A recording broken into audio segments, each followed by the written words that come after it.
everybody for joining us. And please enjoy the following program, which I will be ready for shortly. There we go. In 3, 2, 1.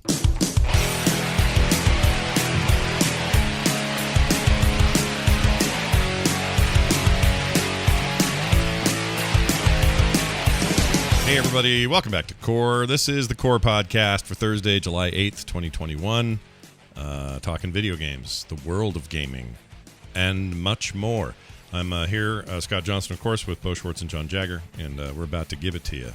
X-Gun give it to you because DMX passed away, so we're in charge now. We've been passed the baton, and we have to give it to you, is what I was told. That's my understanding. So we'll see how that goes. Boys, there's much to talk about, much to share and discuss. We were gone last week because I was at a family reunion for the 4th of July holiday here in the United States, and it was fine. Not too much drama. Everything kind of went fine. And all I could play, the only video game I could play was Mario Golf. So while you were here... Sounds good for you. Yeah, but it was. But while you guys were here with your fancy PCs and your whatnots playing, whatever your heart desired over the weekend, I was like, well, I guess I'm playing Mario Golf. That's what I'll be playing today. I like that you say that like it's a setup for an excuse of, hey, I didn't play very much, and your list is still longer than both Bo's and mine put together. Like, guys, I gotta tell you, I had zero time, didn't play anything, just Mario Golf, that's it. Yeah. Well, that and these 13 other games that we're going to talk about, but, we took a week off. It's 14 days. It's a lot of time. It's a lot of time. Yeah, though you're not wrong, John, and I got home and I went crazy, basically. I didn't even put in here how much Shipbreaker I played, which was a ton. I ended up streaming it. I ended up just wrecking some ships. It was great. Made all kinds of money. Did all sorts of cool stuff in space. It was great.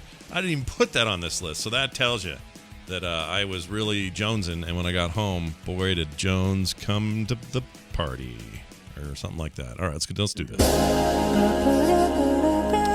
Hey, we got to talk about all the big news. Speaking of Switches, the Nintendo Switch OLED was announced. The OLED Switch, basically, they call it, which is a terrible name and dumb.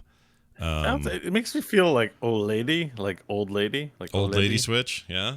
I don't love the OLED. Like OLED's definitely uncool. Well, it's cool from a tech perspective, but it's not cool for a name. It's horrible for a name. Yeah, I just mean phonetically, the way it hits your ear. Yeah.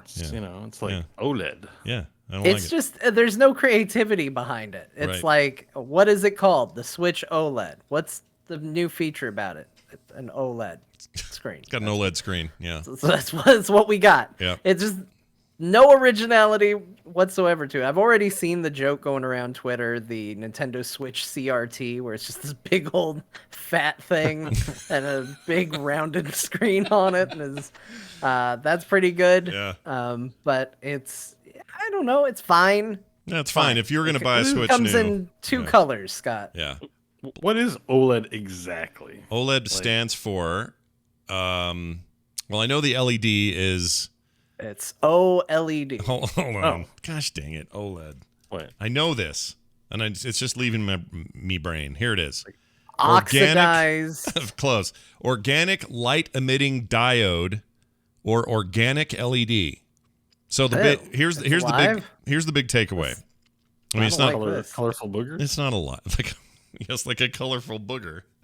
No, it's like, all right, let me give you the basics of it. The real difference between this and LEDs is LEDs, all of the lights that are behind every single little LED light that shines on your television or your computer screen is on all the time. On some form of on, not off. So if you're getting black, it's on, but it's at its darkest state. If you're getting blue or green or red or any combination of thereof, it's some level of these different pixels being lit at different levels to produce the color you're looking for. OLED, the big difference between OLED and LED is that they turn off when they need to. So when there's black, there's no light being emitted. It's just straight black, which is why everyone always says, oh, the blacks on this TV are incredible. It's because they are. It eliminates any of that gray. I owe a lot of friends apologies because I called a lot of people racist. Wakanda forever. May not have been quite saying what I thought they were. Oh, well now you know, and you can do better moving down the road. You'll be fine. But it is impressive. I have a television now that has this technology, and it's really cool.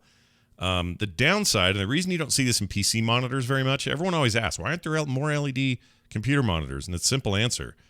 Computer monitors are like on all the time, right? People just leave them on. Whether they run a screensaver or not, they're just on. And this technology, like plasma and some older techs, get burn-in if you let something sit too long. So just know that going into your does your it OLED help world. with battery life to have? It does. It is less power consumption. Well, let me put it this way. Less power consumption on your TVs and stuff, and in theory, less power consumption on the Switch. But because it's also larger, this is a 7-inch screen as opposed to the 6.2, whatever the last one was. It would in theory use less power, but because that screen's bigger, they have less battery in the device itself, and so the net result is it's the same battery life as the previous Switch. Okay. So that's kind of a bummer. Because I was hoping that would be one of the features. Because at the end of the day, you're like, well, all right, as a Switch owner, what are you doing to compel me to want this thing? I like the black and white. That's a cool color scheme. What else? Okay, the screen's beautiful and large. 7 inches is really big. It has Hi, Steven Dorff. Yeah. It has a new proper kickstand in the back. That's like a stable one without the one little side kickstand thing. So there's some like nice little features like that. The new dock is a little more, I don't know, sturdy looking, and it has an input directly for 10 base, like 10 base TCAP5 cable for your network instead of having to rely only on Wi-Fi. That's a big bump. Other than that, though, it's pretty. It's the same, right? Yeah, it's the same. The controllers are the same. Everybody's freaking out because if the controllers are truly the same, then this problem with drift that everybody has is not going away. Potentially. What else? It's nothing else has really changed. And this isn't a light. This is a full switch. Full switch. Yeah. A lot of the use cases, you plug it into the thing and put it in a TV. Correct. Yeah. I don't. Yeah. I just wonder what percentage of the time the average user uses the OLED versus the no LED. The TV. Well, no, that's the other LED. See, that's a really good point with this thing, because the biggest improvements here are on the portability front, 100%, because otherwise you just dock it and you don't even see the screen. And there's no CPU bump. There is a memory bump. It's 30 or 64 gig of storage versus 32 in the previous model. So that's cool, I guess. I mean, I added a card to mine anyway, so it wouldn't have mattered. But RAM, CPU, graphics capability, all that stuff, the same, no change. Which makes sense from a software parity standpoint. You don't want to, split your player base because you got better stuff on this one or whatever. I understand why they do that. However, when the only real massive improvement is the display itself, I don't know why, if you already had a Switch, you would want to grab this. This seems like money you don't need to spend. Yeah, I almost feel like, I don't know, I already am not the right demographic to be sold a Switch anyway, because I saw the Switch and went, I hope they do a portable version, and then I got a Switch Lite. Yeah. But it made me, like, I want the Nintendo Switch Lite OLED. Yeah. I don't care about, especially when the only technology you're putting in is essentially when it is in the portable handheld mode. Yeah. Like, to me, this should have been a bigger, permanently handheld version of it. Would have made a bit more sense to me. Yeah, even same size handheld. Even if they just said, hey, the Lite now has an OLED screen in it, and it's the same size, and we're going to save you some battery life, and it's beautiful, and blah, blah, blah. Yeah, that's all. I mean, 100% with you on this. But then I remembered, this is Nintendo, and this is what Nintendo does. They go, hey, what if we made a slight iteration of the thing everyone already has, and then they'll sell all of them. So this is like 3DS XL to me. That's how this feels. Yeah. Now, you might say, well, that was purely portable, and this is like this weird combo and blah. Yeah, no, I get it. They have that weird twist this time. But at the end of the day, this is that iteration. They are applying their old portable iteration technique to the main line Switch and saying, here's a bigger one. And it's the same otherwise, but here you go. Like that is what they're doing. And they're going to sell a ton of these. Not to me, not to you, but there'll be a lot of people either who are on the fence before or just can't wait to have the latest thing, or gotta have that screen, or whatever. And maybe to me, people get it. I want to play Metroid Dread. Yeah, dude. Well, that's a good point. Maybe. Yeah. I'm thinking about it. Yeah. And it'll look good. Like, here's the problem. A lot of games on portable mode are locked at like 720p, but you don't care because it's portable and it doesn't, it looks fine. Yeah. But on a 7-inch OLED, you're starting to get to the point where maybe you wish it would do at least 1080p or higher. Like, I don't know. There's a lot of things you wish about this and a lot of things about it that are kind of neat, but for the most part, to me, it's like I think that where people are just nonplussed by it, like, I don't get it. Why would they? I'm like, you have not followed Nintendo for very long. This is what they freaking do, and the naming. Yeah, there's is a bad. lot of Nintendo like, okay. I mean, I have constantly been a victim of, well, these are the two colors we're launching with, and then in 3 months we'll launch the one that John wanted, but he didn't wait, and so now he just has to watch everybody else get that one. Right. Like, that happens all the time. They're like, hey, it's the Game Boy Color in purple and semi-transparent purple. And you're like, okay, but, do you have like a blue one or something? And they're like, no, these are what we got. And then 3 months down the line, we got blue. Mm-hmm. You're like, well, that's what I get for jumping the gun, I guess. Yeah. That's just how it goes. Yeah. Someone in the chat says, I'll be getting it. I'm not getting it. I don't. There are a lot of things.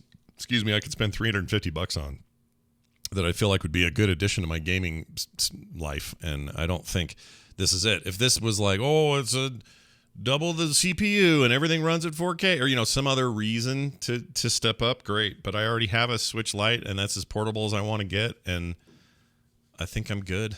I can't, and I don't want any controller drift, which I guess the lights can have that too, but they're notorious on the what are they called? What do they call them? The standard Switch, the Joy-Cons. Joy-Cons, thank you. That's the word I was looking for. Word, phrase, name. But watch for it coming October if you're ready for more switcheroony. Okay, I've been excited to talk about this with you guys in particular because everybody else I talk to doesn't understand why this is kind of seismic and either controversial or not. But it was announced, or I shouldn't say announced, it was leaked and then immediately announced right after that by the company that Ubisoft is working on Assassin's Creed Infinity, a Assassin's Creed game as a service. Possibly the future of the entire franchise is in this model, from what we can tell. They pretty quickly after the leak, some more of that Jason Schreier unearthing stuff going on, they turned right around and had a statement. Here it is. Rather than continuing to pass the baton from game to game, we profoundly believe this is an opportunity for one of Ubisoft's most beloved franchises to evolve into a more integrated and collaborative manner that is less centered on studios and more focused on talent and leadership, says Natalie Beauchard, Ubisoft's managing director. She said this in a statement. Ubisoft didn't share any game features, release date, confirmation about anything other than, yes, it's in the works, and yes, this is our philosophy moving forward on Assassin's Creed, as vague as it is.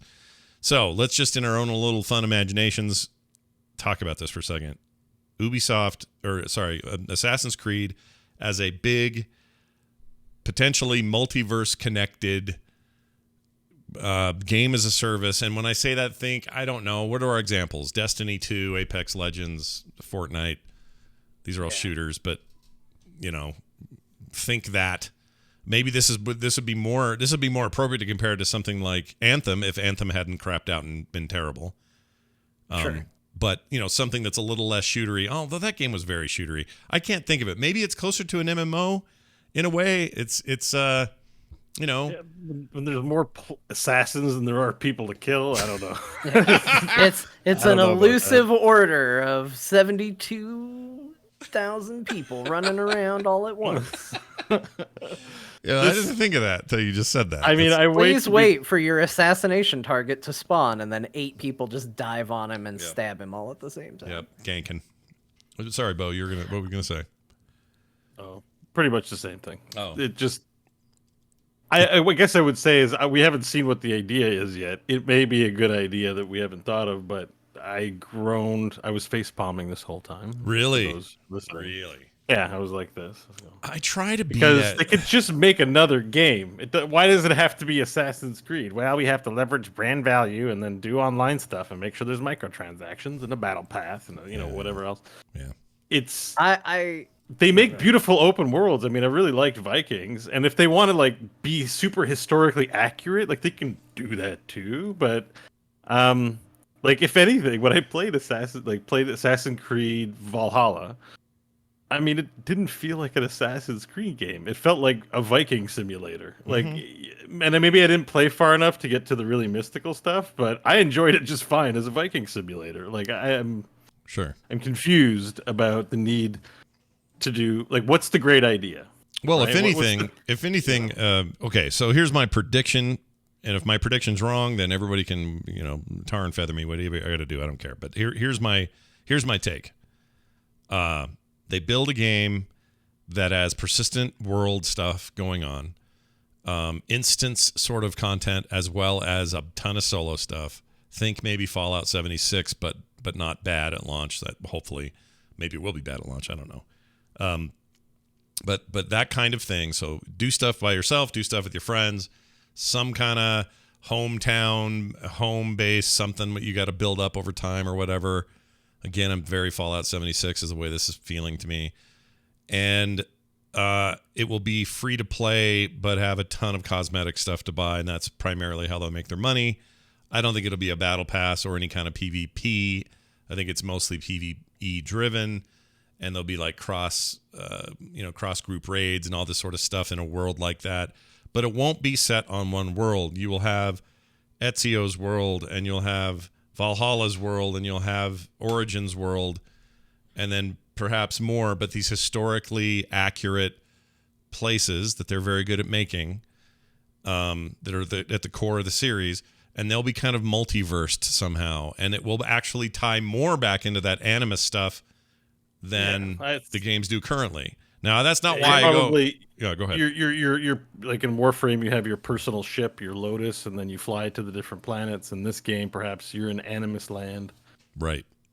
And you load up a mission at various points of history and go do it, which it sounds intriguing. As I say it, and as you were talking, I'm like, okay, like, yeah, here we go. Like, there could be a good idea here. It's just, I don't know. It's odd. I don't think they're going to do it. Yeah. To me, here's the thing. Let me say my positive bit first. Assassin's Creed Origins, Odyssey, and Valhalla are 3 games that are iterations on one another. They were kind of a breath of fresh air with Origins when it came out. They were doing something different, and it was really good. Yeah. And it has run its course. Like, safe to say, I kind of feel like, okay, you've done what you've done. We don't need another one of those. Because we've seen it 3 times now, and the rule of 3 in video games says now you got to change it up. And so I don't think it's a bad idea to look at Assassin's Creed and go, okay, well, how do we change it up? The problem is this doesn't appeal to me at all. Like, we need to live in a world where sometimes video games can just like be what they are and not necessarily be a service that like, no, you're going to be invested for a long time. Guess what? I don't have a long time. There's plenty of games I invest too much time in. I don't have time to have every game be a damn journey for the rest of my life. I'm not interested in getting into another world. Now, Scott's idea of like, hey, you can see, Ezio's time, or you can see Valhalla, and you can see all these places. That's cool if I'm going to worlds that are that big and expansive. But usually what happens, and what I would guess is going to happen, is that once you up that scale to include multiple time periods and multiple protagonists and all of that, the world just shrinks.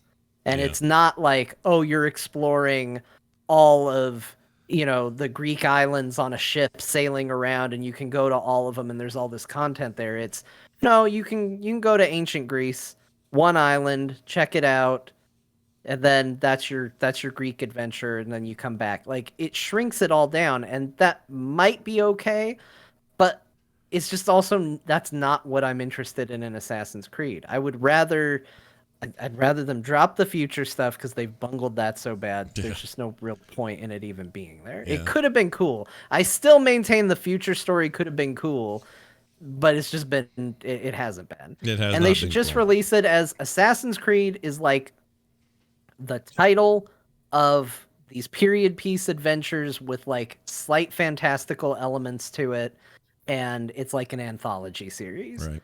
And like, here you go. You know, this is this one, this is this one. Mm-hmm.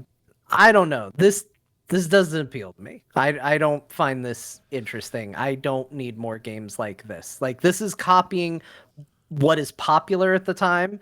And when you say something is popular at the time, that means it's because that's what everybody's doing. Yeah. So I don't need somebody else to do it. It also means it's what they've been doing for the last 1.5 to 2 years, and you are on the verge of being too late.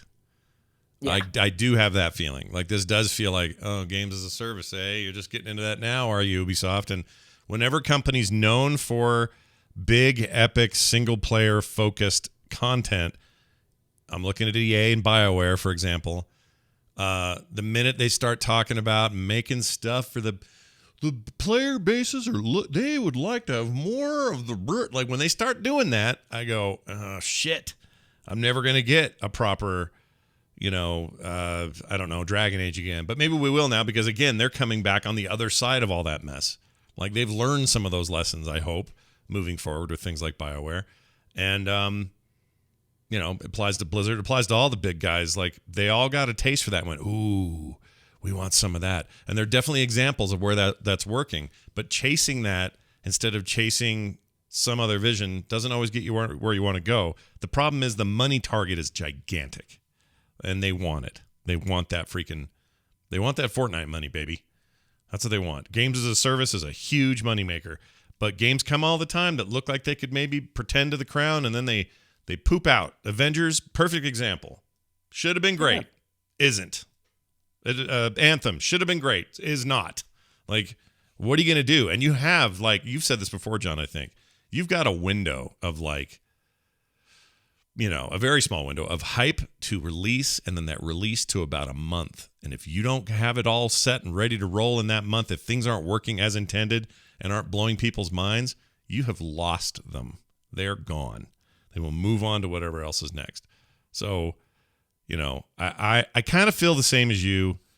I do think there's opportunities there. Try to stay positive about this kind of stuff, because then I start to think, well, is the Animus or the Animus? Is the Animus finally going to be worth a shit? Like, will it actually be a functional thing? Because let's see, who was it in the chat? I can't find it now. Somebody had a really good comparison. I think it was Sir Whiskey Hat. But basically said Animus hub, a bunch of old world places to go. In theory, there's some stuff to do there. And if you can make it big and cool and expansive, great. But anytime you tell me, and players from all over the world, I go, I don't want to do that. I got MMOs to play. I don't want to do that here. Assassin's Creed isn't about that for me. It never has been.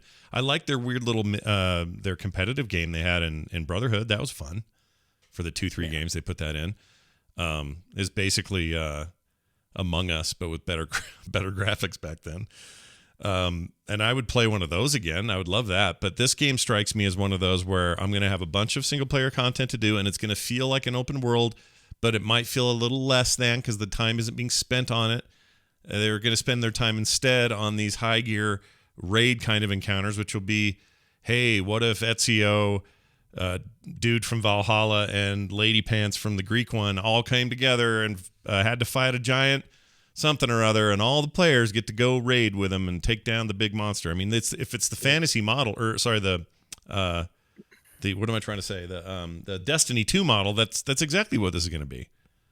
So it'll play like a mobile game. That's not Assassin's Creed. Like, to me, right. Whether or not it makes money, the vision would be you party up with 3 or 4 people to perform a coordinated assassin strike, right? So you need one guy to go to distract the guard and make it sandboxy. Don't put markers and say, now go here and now click here. The level, we get into the 4 of us jump into the Animus. We go to France. We're in Paris. Yep. It's cool. And there's an assassin target and a whole bunch of sandbox stuff. And we got it like, I guess Hitman style. Get the target and get out. And maybe some events happen where we get chased or, on the way out. And that's the experience. that is not a highly replayable experience. I think once you figure out how to do that, that's why as like an international blockbusting long-term game, I just don't see it. But I would love to play a multiplayer Assassin's Creed where we all have to work together to try and hit the target. But those kinds of games are by nature very hard, right? Like once you get found out, then all the guards are on you and it's over. Or maybe one of them gets caught and everyone's on alert, but the other 3 assassins are still left and can complete the mission. And maybe you can help from prison or try to escape from the jail, or maybe you can break them out. Like, there's a lot of cool ideas. I think it's ripe for great ideas. Yeah. But I think we're just very easily triggered by a large gaming company going like, well, we have an idea for an online version of what's traditionally a single player game that we've made 1,000 versions of, and it's like, well, okay, especially Ubisoft. We're getting to the point with like their generalization of what gameplay is that you could almost call it like, well, Ubisoft is pleased to announce our new lineup for 2022. We're going to have Tom Clancy's Ubisoft game. We're going to have Assassin's Creed Ubisoft game. Yeah. And for the kids, Rabbids Ubisoft game. It's Don't forget they're doing Siege too, right? Yeah. But they're also, all those games are starting to trend into the same direction. It's like, get your buddies, have your fake little party banter back and forth of, oh, there's a guy around the corner. Careful now. Okay, he's creeping up. Again, like, have your dumb E3, like, convo that isn't at all representative of what people actually talk about in video games. Mm-hmm. And let's do a mission together sort of thing. And it's just becoming every game they make at this point. Yeah. And they already had a problem with that. People were already making the comparison of, I bet you climb a tower. I bet you, unlock a map where you can go from point to point. Like, people already were like, hey, Ubisoft, stop making the same game for everything. Yeah. And like, now they changed what game they're making it, but they're now making all their games that game. It feels like big boy Roblox is the vibe I'm getting. Think about it for a second. That is a thing everyone's chasing right now. How do we get what Roblox is, but for a broader audience, not just for a bunch of kids? And that's what they aim for with these kinds of games. Big, open world, in some ways sandboxy kind of experience. No problem. Make something. Go for it. But make it separate. Like, Assassin's Creed isn't this. Does this mean Assassin's Creed as a regular development stops? Like, one of the things I admire about Elder Scrolls Online, aside from I really enjoy that game in general, but it's not meant to be a replacement for the Elder Scrolls series. They will keep making those. Right. 6 is a game that's being made. Whatever 6 will be called, and 7 after that, and it takes forever, but those games get made. But if you want, off here to the side is this thing. Why couldn't Assassin's Creed, and maybe it will be, maybe Infinity could be this thing off to the side that's great filler in between, that's, a place to hang and be in between your big Hallmark releases. That I'd feel better about, probably. But I don't think they're doing that. I think they're saying, who knows what they'll say. Like, they had to know internally there'd be a huge bunch of backlash because this is gamers and that's what they do. They don't like change, and they don't like hearing that their favorite series, even if they bashed it in the past, is getting any kind of changes to it. And they're going to act like, oh, Ubisoft's sold out. They're going the way of the dodo, or whatever. They're going to say all those things. Does that affect us at all? Like, do they have any meetings now where they go, all right, well, we're going to want to change course just slightly because this is all getting weird, and we didn't realize it'd be so much backlash. Like, I don't know. But the way you solve it in my mind is you make a really good, compelling, standalone thing that doesn't interfere with your main line. People will be happier about it. But I think just make what you want to make. Make what you want to make and do the best job you can. And don't let what you think is going to be... it's easy for me to say this as somebody playing it and not in the business making the decision. So I understand that it's different when you get in a boardroom. But, right. Don't try to chase the money. Because the money usually is moving, and it's usually not where you think it's going to be when you're chasing it. Yeah, like, when you go after most of the people, if you look at the people that have really profited off of genre work in video games, it's not very often that it's the people that are chasing the money. It's the people that are figuring things out or are quick and adaptable enough to hit that genre shortly after it hits.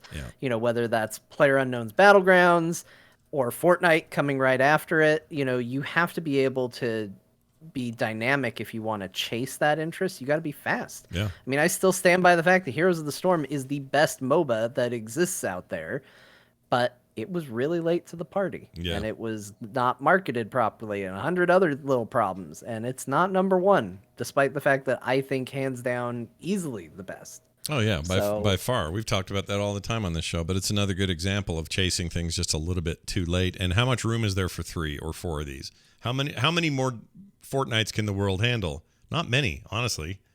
Like, you kind of are there. You've got your niche markets, like your PlayerUnknown's Battlegrounds is huge in Asia, and okay here, but you know, it has its place, and that game has its place, and you know, Apex has its place. But I don't know anybody who'd be, well, Ubisoft's one of them. They made a battle royale that's still, I guess, an open beta or whatever it is. What's it called? Crap, I forgot their free to play battle royale game name. But this is a good example of what I'm talking about. No one's playing that or talking about that. Why? Because there's no room. You can't just come in and go, we're Ubisoft, therefore this is going to be great. Or we're anybody. We're Microsoft, whatever. Like, you have to. Yeah, John's right. Make what you want to make and make it the best you can be. And if you're wrong, you're wrong. If you're right, you're right. Just go for it. And I'll play your damn thing. I'll check it out because we'll have to talk about it. All right. Let's move on. Hey, do you guys want to play the Wrath of the Lich King Pandemic edition board game? I do.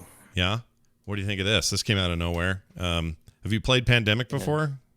Yeah, I've played lots of Pandemic, including Pandemic Legacy. It's a very good multiplayer co-op board game. Yeah. I would say it's one of the best in class just because subject matter and form sort of fit together really well. Yeah. You know, like this, the makers of Pandemic have done an excellent job of making their game. Yeah. And so the idea, I think, in this one is that I think you're in Northrend and there's, you know, plagues, and you've got to be, I imagine, cool characters from World of Warcraft solving the plagues in Northrend. I'm just like, oh, this sounds awesome. Yeah. I know we're going through a pandemic, and so it's not to everyone's taste, but Pandemic is a great board game, and we're playing real-life Pandemic in the world right now, really. Yeah. Except I would argue that the viruses in Pandemic are way more, lethal. It's way more catastrophic than. Yeah, you touch it and you've got it, and now everyone it's not the same as like a slow brewing. Like, there are mechanics for if you lose a city, there's rioting, and then you can't go to it because the airports are shut down, and you can drive the military in and stuff like that. So it's a lot more intense in terms of the subject matter than the reality that we have. But still, it could be triggering, so I understand that. But I just thought this is a positive bit of Blizzard news. I was just like, you know, with all the stuff that's been surrounding Blizzard, I'm just like, oh man, Pandemic and Wrath of the Lich King in particular, a great expansion. What a cool product idea. And I think it is from the Pandemic designers. So this was a great decision. I want this. It seems like the perfect kind of combo. This doesn't happen very often where I feel like the board game system matches so well with the IP. This is a good example of that. I played Pandemic. I enjoyed it. What's the one where you throw the cards away? It's like a different edition where you actually have to. Well, that's Legacy. So you play a season. Like, it's like a full year of solving the pandemic. So you play a game, but if you win that month, like if you're in January, then you'll get a bonus. And if you lose, then you got to try again. And if you lose again, then you get some sort of like the rules of the game change as you play over the course of a campaign. So you might play over 8 or 9 sessions, and you'll play a few games, and it gets progressively harder and harder. And there's in Legacy, in the first one, there's it's kind of a spoiler because they lock everything in boxes, so you don't know what's happening. So spoilers if you're planning on playing Pandemic Legacy. But there's a zombie in season 1 of Pandemic Legacy. There's a zombie outbreak. One of the viruses makes humans into ragey guys, and so you have to deal with like losing cities to being overrun by zombies. So cities on the map that were available normally at first now start like all destroyed, right? So it's cool, and then you unlock new classes as you go as well. Like, it's very, very. I've never played a board game that's done that before. That wasn't a fantasy RPG trope. Like, this is like, so, you know, you're doctors and engineers and military personnel. Like, it's really cool. Yeah. And anyways, I enjoy Pandemic, and I think this would be a great like a mashup of two great things. What's the other one I'm thinking of? Gloomhaven has a similar system, right? Where I'm sure many do. Yeah, but I mean, oh my god, don't get me started. I know, dude. Gloomhaven. I know. I got the video game version. They're almost might as well out play D&D. It's very cool, but there's so many pieces. Yeah, there's a lot to it. But the idea of a board game like that should be somewhere just shy of D&D complexity. Like it needs to be in the light territory, or else why just not play D&D, right? That's how I always feel about these. Once you get going, it's okay. It's just the setup, and then everything has its. There's a familiarity to RPG mechanics, but when you play Gloomhaven, it's like Euro board style. It's like it's a little different. Like there's no mana. Yeah. Doing certain actions puts mana into the pool, and then it descends, and then like the way you do things, it's like it's just its own kitschy weirdness, and it's fine. But our brains are not. I mean, my brain is used to certain ways of things working, so you have to work harder to understand tactics and things like that. Sure. Well, that's what I don't enjoy about Gloomhaven. I like the video game version's coming along nicely, and I think they're getting close to getting out of early access. It's looking like real good. Yeah. That's the version of Gloomhaven I'm looking forward to. So, I mean, we're in the middle of a Gloomhaven campaign. The pandemic put the, brakes on that pretty intensely, but yeah. I imagine I'll be playing it again soon. Who has the game? Is it in its is it on a table somewhere untouched? Which is part of the problem. So in my IRL circle of board gamers, I'm the rules guy. I'm usually the guy that owns the things and knows all the stuff. But of late I've started to be a little grouchy about like, why do I got to know all the rules? Like someone else buy a game and learn the rules and be the explainer and be the setter upper. And so Crofton, to his credit, decided for the first time he was going to take on the task. But he picked Gloomhaven, a giant box, and his wife got it for him for Christmas. It makes a great present. Yeah. But not only is he's cutting his teeth on one of the most complex board games for setup and rules. Made, yeah. But he's got two little girls. They love to, we're playing, and they love to just sit there and watch and want to pick up pieces and get involved. But it's a complicated game, and so there's a lot of like other drama happening. That it's fine, but it's definitely like hard to focus on. Do you think that while the pandemic was raging and you couldn't play Gloomhaven, for some reason I have it in my head that Crofton is the kind of guy that would sneak down to where the table is, where it's all set up at night, and rub the figures all over his nipples? He can't do that. He has two little girls. He has kids. That board game's got to get put away. Right. An hour for setup, an hour for teardown. It's like summer theater. All right. Well, in that case, never mind. I want him to be doing something creepy with your figures, but he definitely he would not do that. He would not move pieces or do creepy things with that. Well, maybe he would do creepy things. That's what I'm saying, man. Put it in his mouth. But he wouldn't cheat in that way. He likes to honorably manipulate others, so it stays on the table. My goal here is to get him to listen to the show for no reason because he heard his name came up. So that's all. He only listens to shows that has his own voice on it. So that's weird. Really? When you're like asking, like, what podcast did you listen to? He's like, well, my own. He'll list anything he was on, and that will be it. That's weird. Yeah, it's like the opposite of me. Yeah, same. Yeah. I can't listen to myself. I listen to everyone listens to other things, but no one's a bigger fan of Crofton than Crofton himself. I will occasionally listen to an old episode of this show, or possibly Film Sack or something, just in the background for kicks. It's always fun. It's a nice little perspective to hear something well after time that it happened, and I have a better attitude about it because I don't like my own voice, that sort of thing. But I couldn't do it. It's good for self-critique. It's not. There's nothing wrong with doing it. Like, to listen back to your own whatever you make, it's fine. Yeah. But it's for, you're evaluating yourself, or you have reasons as part of perfecting what you do or improving. Right. For Crofton, it's that, he's very excited to see that he just dropped the podcast and wants to hear what it's all about. Yeah. He fascinates me from afar for some reason. Yeah. All right. He is a good guy. Let's move on to this. John threw this in here, I'm sure. Farming Simulator coming to Game Pass on July 15th. Now, that might be exciting for me and my Chorecore games had I not already had this for free as it was given away on Epic. So I already had this game. Yeah. I put that in there for you. It was you, was it? Oh, sure, John. But was like, put a little farming in here for Scott. Yeah. No, I have this game. Well, I saw it, and I was like, I thought of you immediately. I'm like, oh shit, it's a Scott joint right in Game Pass. I mean, there is a new. I think there is a 20. Yeah. I think. You want to hear something crazy? Yeah, go.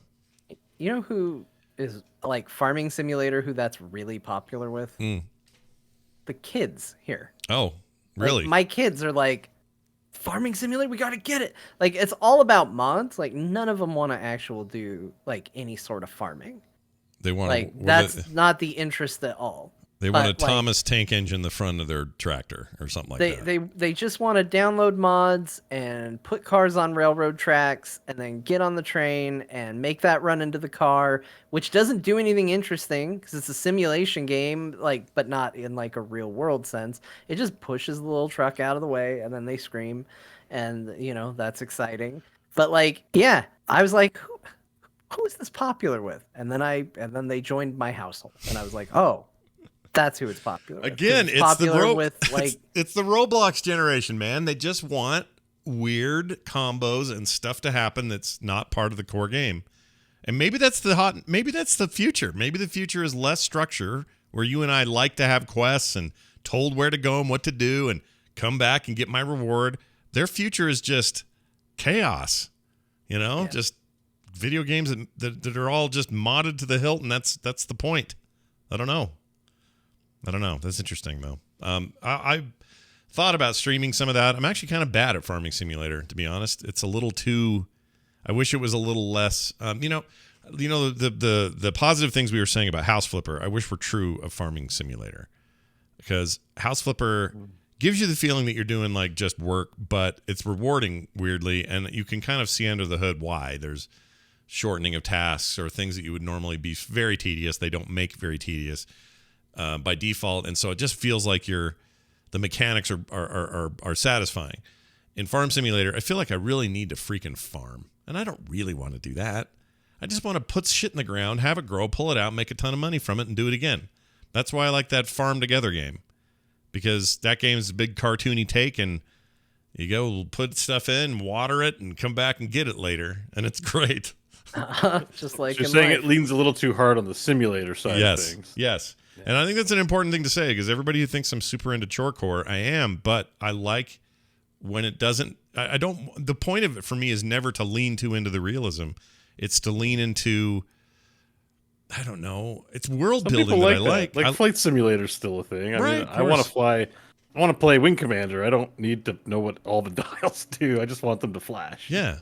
And also, like, you know, games like Shipbreaker, Hard Space Shipbreaker, which I love and continue. I played a ton of that this week. We're not going to talk about it during our games talk, but just still love it. And I unlocked the Ghost Gecko ships, or these giant ships with possible like hauntings, and really cool. But that's the point. Like, I'm doing menial tasks, tearing stuff apart, welding, you know, cutting metal in half, and doing all these things. But I'm in this world of like. It's a fantasy, and so I don't know. I need some of that in there. And you might say, well, House Flipper's got no fantasy. I don't know. There's something about House Flipper. I don't know why it stands on its own so well, but anyway, the point is, Farm Simulator. Good luck, everybody. It's it was free on Epic if you got it there, and if you didn't get it there, you can get it on Game Pass, July 15th. When you love something, you don't gotta explain why. You know, when you really love something, you just feel it. So yeah. Speaking of really loving something, yeah, you just reminded me when you said haunted ghost ships, of what I think is underrated because people should talk about it more. So I'm going to do my part and talk about it. All right. One of the best video game levels ever created. That is Dead Space 2's Return to the Ishimaru. Oh, yeah. You remember that? Yeah. That is one of the best video game levels ever created. I agree. I love that. Yeah. Oh my gosh, that level was so good. What do you think of they're talking about a new installment, eh? Yeah. What do you think of those rumors? How's that sound? I'm very happy. I'm all for it. Yeah. I'm a big fan of all three. They're all great games. Yeah. I think 3 is underappreciated. 2 literally scared the shit out of me, and 1 was really novel. I hope that the rumors are true, that they're working on it, and I hope it's, you know, them saying, yeah, we got to get back to what we do well and sell a ton of, and that is to make a good video game that doesn't need a bunch of multiplayer shit. Like, I feel like we're at a point, we are really heading to a point, if we're not already there, where EA specifically is going to stop being kind of dumb about this stuff. I think we're going to see a turning point. This happens with a lot of companies. Sometimes it takes a while. It feels like Ubisoft's just showing up to the party, which is weird. But hi guys. Yeah, hey, what's going on? Ooh, Battle Pass, eh? And everyone else is rolling their eyes going, dude, where were you 5 years ago? But I feel like EA has been licking their wounds for a while on these kinds of mistakes. I think that Jedi Fallen Order, Redhead Jedi Man game was a realization for them to go, oh, when we just put our head down and make an amazing game, it doesn't matter what genre or where it appeals or whatever the thing is. It helps to have the IP that we gave it, but we can succeed, and we can do so wildly. That game is, beloved by everybody who plays it. Everybody loves that game. And so the lessons there are have Respawn make everything for them. Yep, there you go. And Got it. The other thing is not get all bound up in the microtransaction world, loot boxes, and freaking battle passes. Like, quit trying to, like we were saying earlier, quit trying to chase it. I think this is just purely on my own head. I don't have any evidence to support this. I feel like we're at a turning point for EA. They're about to make a corner, and it will be good for us. All right, somebody mark this down. We'll see. Yeah, write it down. See how I do. I think it's a good prediction. I mean, we would all hope that that's the message is being received. Yeah, I would hope so. That it's good for their business. We want it to be good for their business too. Yeah, you know? Like they're in business to make money. We wish you all the success making great things. Yeah, make cool things that we will give you money for. And I also like that they are part of Game Pass with a lot of their stuff, because I don't know, that endears me to them a little bit. So anyway, let's move on to this. Maybe stop giving Tencent money. Tencent Games is using facial recognition, or is considering it. This is an important distinction. They're not actually doing it yet, but they're considering using facial recognition to limit minors' game time in China specifically. Now, there was a whole discussion about this on the Daily Tech News show this week, which I was a part of on Wednesday. Oh, really? Yeah, we had a huge discussion about it, and it was broader. It was about other stuff that's going on in South Korea. They're doing some similar things, except they're pressuring companies to create ways to limit it. And one of them is, in particular, Microsoft is now requiring for Minecraft players, which over there is a big culprit in terms of kids just never going to sleep and playing that all day. They now require not Game Pass, but a gamer tags, registration or whatever. You got to register to play it. You didn't used to before. And you have to be 19. Goes over there, they count adult from 19 forward. So they count year one, unlike us where we say 18. It's the same thing. It's basically the same thing. But anyway, over there, if you're 19 or younger, they're not going to even let you have an account. Like, they'll straight up across the board limit it. Now, you might say to yourself, oh yeah, that'll work because people never fake who they. And I agree, and they know this too. But plenty of people will have faked their ages and will be 16 and will still have this account, and it'll be like they're 19, and no one's going to really enforce this. But anyway, there's a bunch of those kinds of things happening in various governments, especially in Asia, where this is a problem. People are playing so long that they die, kind of problem. And you hear about it mostly out of places like that. I don't even think it's stereotypic. It's just sort of, for whatever reason, that's just where those stories come from. Maybe it's just populist. But at the end of the day, in China, it's a little bit different. The government has rules that they're very stringent about. If you want to do business there, you have to adhere to those stringent rules. And in this particular case, Tencent's saying, well, here's an idea. What if we had webcams do facial recognition to prove that these are under the age of 19, and we're good?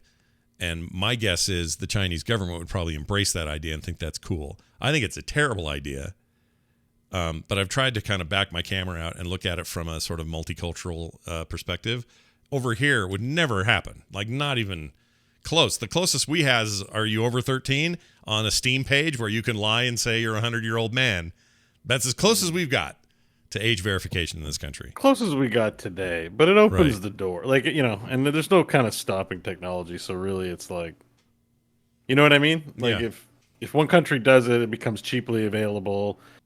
Maybe now it doesn't seem palatable, but I don't know. We want to put an end to QAnon stuff. Well, if you want to have a Twitter account, you have to take a photo of yourself before logging in. You know what I mean? There's just it's. I guarantee it wouldn't happen here though. Like if Tencent, who owns Riot, if suddenly Riot and they are wholly owned by Tencent, by the way, for those who didn't know that. I don't know if people knew that from like 2015 on. But anyway, since they own all of Riot, if Riot tomorrow turned around and said, hey, if you're going to log into League of Legends or any of our games, Runes of Runeterra or whatever the hell that card game is, all these games, Valorant, you've got to have a camera on you all the time that shows how old you are. There's no way it happens here. Like, the revolt would be... But this is how it could happen. See, because I know the Riot, the LCS, their esports stuff, since Tencent has become involved in ownership, the production value of the Chinese Twitch or Chinese esports production has like gotten really, like, they have crazy concerts and stuff, and like, you know, those AR graphic shows, and the other regions have less. Like they pour more money into the Chinese production. So the bread is the Riot bread is buttered in China, like that, and so they might not fly here, but they'll start doing it there, and then it could spread. It could, you know, slowly. They're not gonna do it right away, but it's, you know, I don't know. I understand what you're saying, and it's horrible, but I don't think it ever makes it out of China. It may in fact happen there though, but I don't think it ever happens outside of China. Just like a lot of things don't happen outside of China. There are things that happened 100 years ago in China we would never do here, or in Russia, or anywhere else. So to me, it's not that different than that. I don't see this as a. I guess so. I don't see it as a slippery slope as much as I just see it as, well, they're always doing this shit over there. Sucks to be you guys. Yeah, it's just I'm glad someone's finally doing something to find a way to limit how often minors play games, so that us parents can finally sleep easy at night. Because John's willing to do this. I was really worried. I was like, man, these kids, how am I gonna get them to stop playing games? Yeah, these kids. There's just no way. There's no technology to stop them. They're just in there, and I'm like, oh, man, am I gonna go talk to them? No, I can't do that. Yeah. So now I can just go to bed happy knowing that they can't play games, because the camera will take care of it for me. It'll take care of it for you. If you're concerned about what games they're playing, so you're like, if you let them use the computer and they can log in games A, B, and C, but you don't want them logging into Doom or to your Subverse game, you know, a camera check on Subverse might be what you need, and hopefully it can tell if they're holding up a photo of their parent, and you know. But yeah. Now that I think about it, why wouldn't you just hold up a photo? Yeah, I mean the whole idea of having, hopefully, governments that would put more responsibility on the parent and not interfere in the lives of their citizenry, is that we have something to compare that to, and here's something else to compare it to, and it sucks. So I don't think this, like someone in the chat says they agree with Bo. They think if it's on the table, or that it's off the table over here.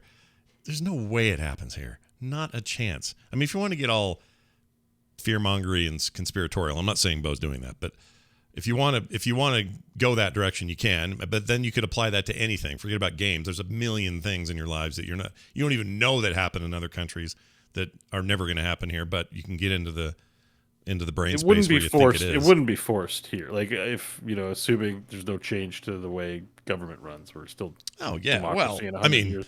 If a government said we're going to be enticed to do it, like, right, you can log in without a cam, but if you want 500 extra V-bucks, log in with a webcam, and we're like, well, shit, that's like $30. Let me hook up my camera, and like, that's how they get us here. They're like, no, it's your choice. Yeah, if it's voluntary, go for it. Do it. Yeah. And then it becomes normal. It normalizes it, and then, you know, like, streaming was this weird, video game streaming was a crazy weird thing 15 years ago or 10 years ago. Yeah. Now, meet a single kid who doesn't want to be a YouTuber, apparently. Yeah, but you know but in that case, it's entirely 100% voluntary. And so would this be if your model holds? Like, if they came over to the States and said, yeah, we're going to do this here, but it's totally voluntary. Great. I don't have a problem with that. My problem is when people get forced to do anything. F that. Yeah. Eat a turd if you're going to make me do something. But, you know, if you're gonna just say, hey, it's another way to do it. If you want to do it, it's whatever, and you can get these V-bucks.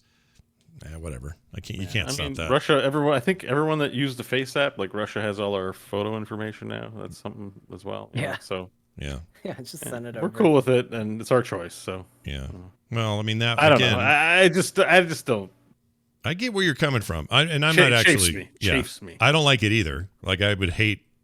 Like hearing this, I bristled. I was like, "What the frick, China?" Like, really annoyed me, and I'm still annoyed by it. But I'm not afraid of it because. I mean, I get that it's a real problem, and I joke and I'm like, well, I like it because heaven forbid we actually talk to our kids, and I'll make that joke. But obviously they aren't looking at it, for no good reason. But it is hard for me to hear this and not think like this is what we're investing our time and energy into. Like, heaven forbid you have to actually try and monitor your kids, and I say that knowing full well, like right now, sitting right next to me. These right here in this area are the kids' tablets and their internet fobs that allow them to connect to the internet. They don't have those right now. Yeah. Oh my God, you're like the China of parents. I recognize that children were doing things they shouldn't, so I confiscated their internet and their tablets and their fun. And that's what we're supposed to do. But I understand that that's not what everybody does. And, they wouldn't be doing this if there wasn't a problem. But I don't know. Every time I hear this, I just think, like, guys, this is really where we're at. We're like, let's let technology solve the problem. And this is the road we're going to go down for it. It just seems really, really weird. Well, see, and that's where I make a distinction, because that is not where we're at. And it isn't a road we're going down. It's where Tencent might go, and it's a road they may go down. You know what I'm saying? Like Right. And I know it's so easy to go, well, first it happens there before you know it. But we always say that about everything. It's like somebody says, your kid got a tattoo in the 60s or the 50s or 80s. Before you know it, all his friends are going to get it. Before you know it, and before you know it, and before you know it. Like, everything is before you know it. And I don't subscribe to that anymore. And then it turns into, well, I'm going to get a chip installed and a barcode for, an extra 50% discount off my tax return. Thanks, God. Like. I guess my point. When the gamers become public servants. Yeah. Like, the government's always the last to do things. There'll be a battle pass in 30 years that the government government level of battle pass for tax is like, install a webcam in your house and check in every 24 hours and get 50% of your tax return, a bonus. Yeah. And they'll even send you some. If you're saying 50%, let me think about this for a second. 50% off my taxes. Imagine gamifying taxes. Imagine a battle pass. Imagine the government was just all of a sudden filled with inspiring tech video game gurus, and they gave, rather than be tax, you bought a battle pass. Or they gamified it some way. You want to rank up your tax pass? Go shop at these stores. Yep. And if you can prove you spent X number of dollars there, we'll give you a credit on your taxes this year. Yeah. I could see that being a thing. Taxes brought to you by JCPenney. Healthcare could be a battle pass. I think John gave JCPenney way too much credit. There's no way they're still around by then. I haven't been to a mall in a long time. JCPenney's still a popular store there, right? Is it? I don't know. I thought they almost went under. I realize everyone's sort of saying this exists already, but the problem is that it's in a bunch of words and a lot of blocks of rules. What you need is a 2x12 row with the different pictures of the shit I'm gonna get, and just explain it to me like I'm a gamer, not like I'm a tax knowledge guy. Sure. And yeah. No, I get you. Chat says JCPenney's still around. Sears isn't.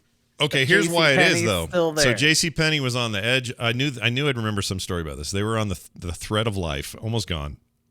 And somebody swooped in and bought them. It's now the owner of they own JCPenney, Forever 21, Brooks Brothers, a couple other stores, and they're about to go. Tencent? Yeah, no, not Tencent. That'd be funny. Get this shirt battle pass at JCPenney, where if you give a camera, we'll give you a pair of socks. I don't know how it'll work.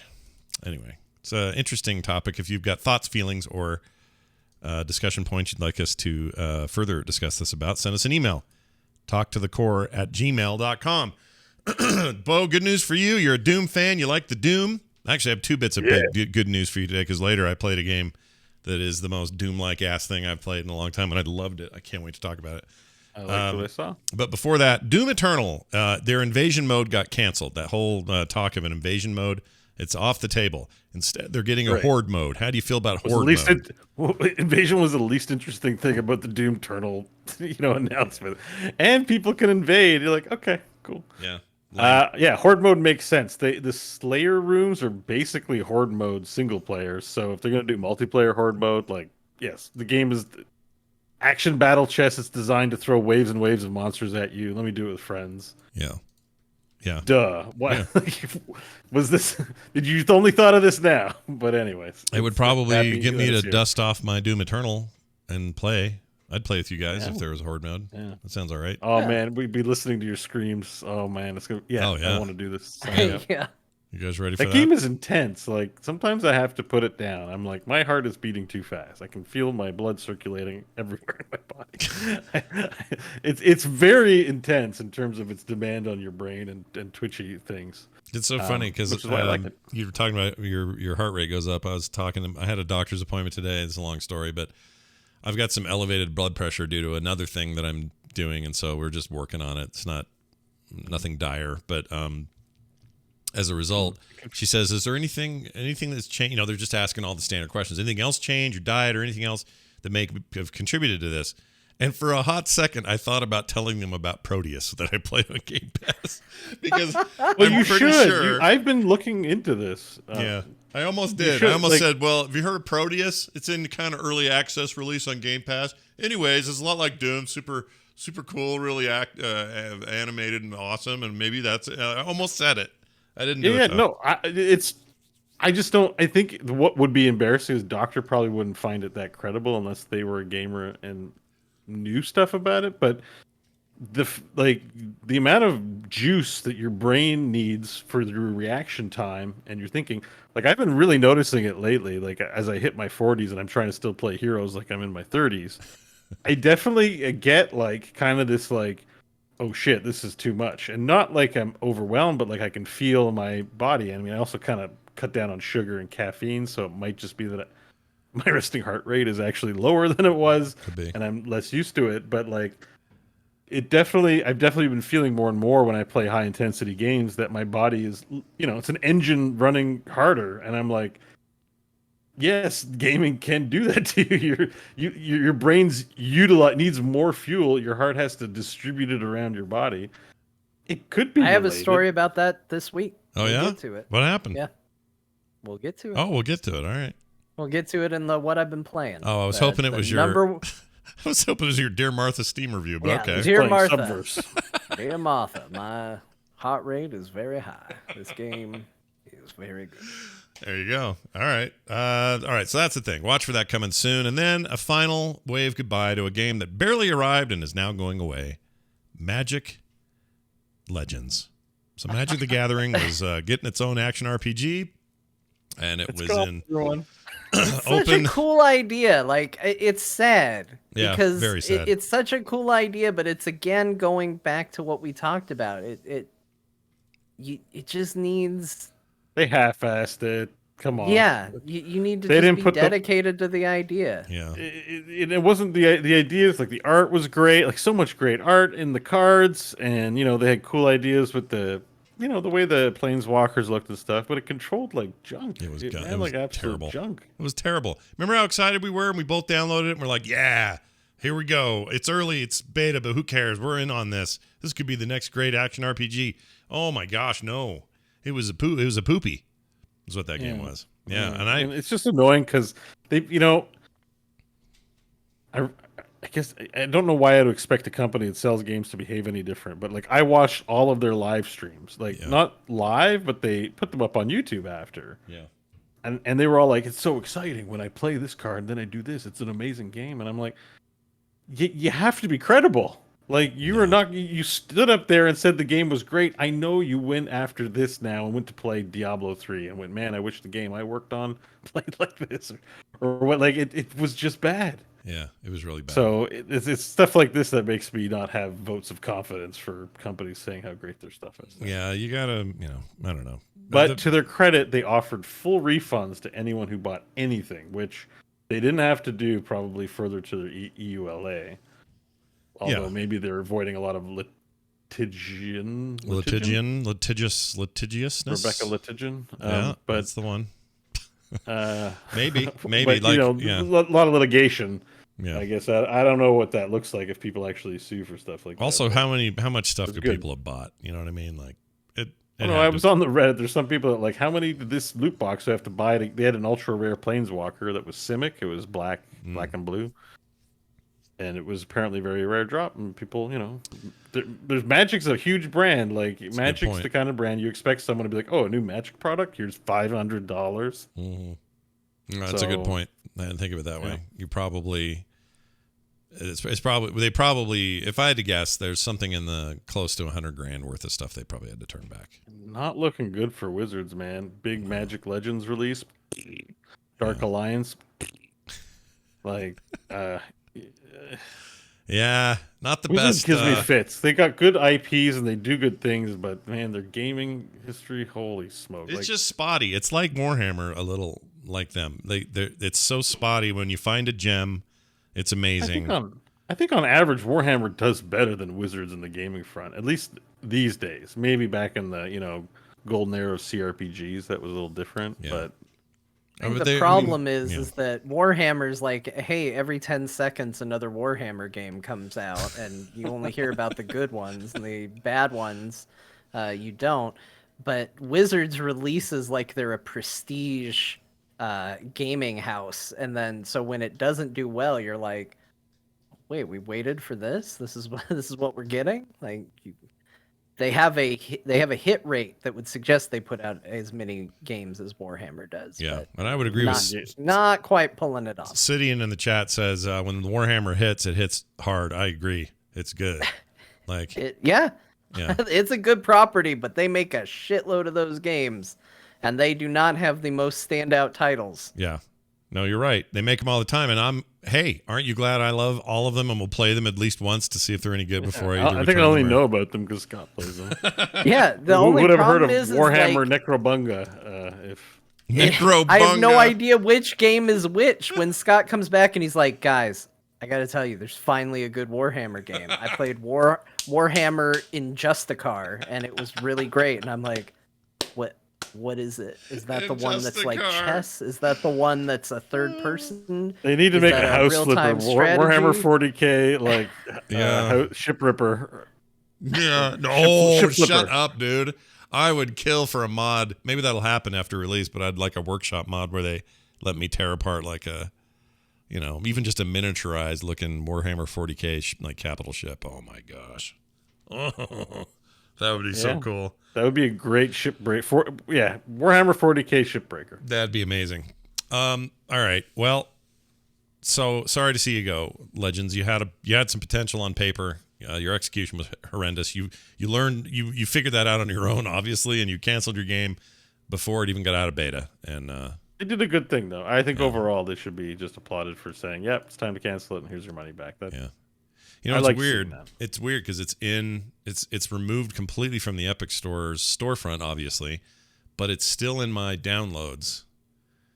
I don't know if that means I can download it again. Maybe it won't. I haven't tried. It was on Epic, wasn't it? Yeah, it was Epic. It was an Epic thing. Yeah, I thought it was limited to their own Arc launcher, so no big deal. But man, it made it onto the Epic launcher and got pulled. Yeah. Yikes! Gnarly. I mean, the Epic launcher served as a decent place to what's the name of the card game? Magic the Arena. Yeah. That was a decent place for Arena to get a hold and to go through its testing. And now that it's out, I mean, how is that game now? It's all right? Arena's great. I mean, it's a Hearthstone equivalent, but it's its own thing. Yeah.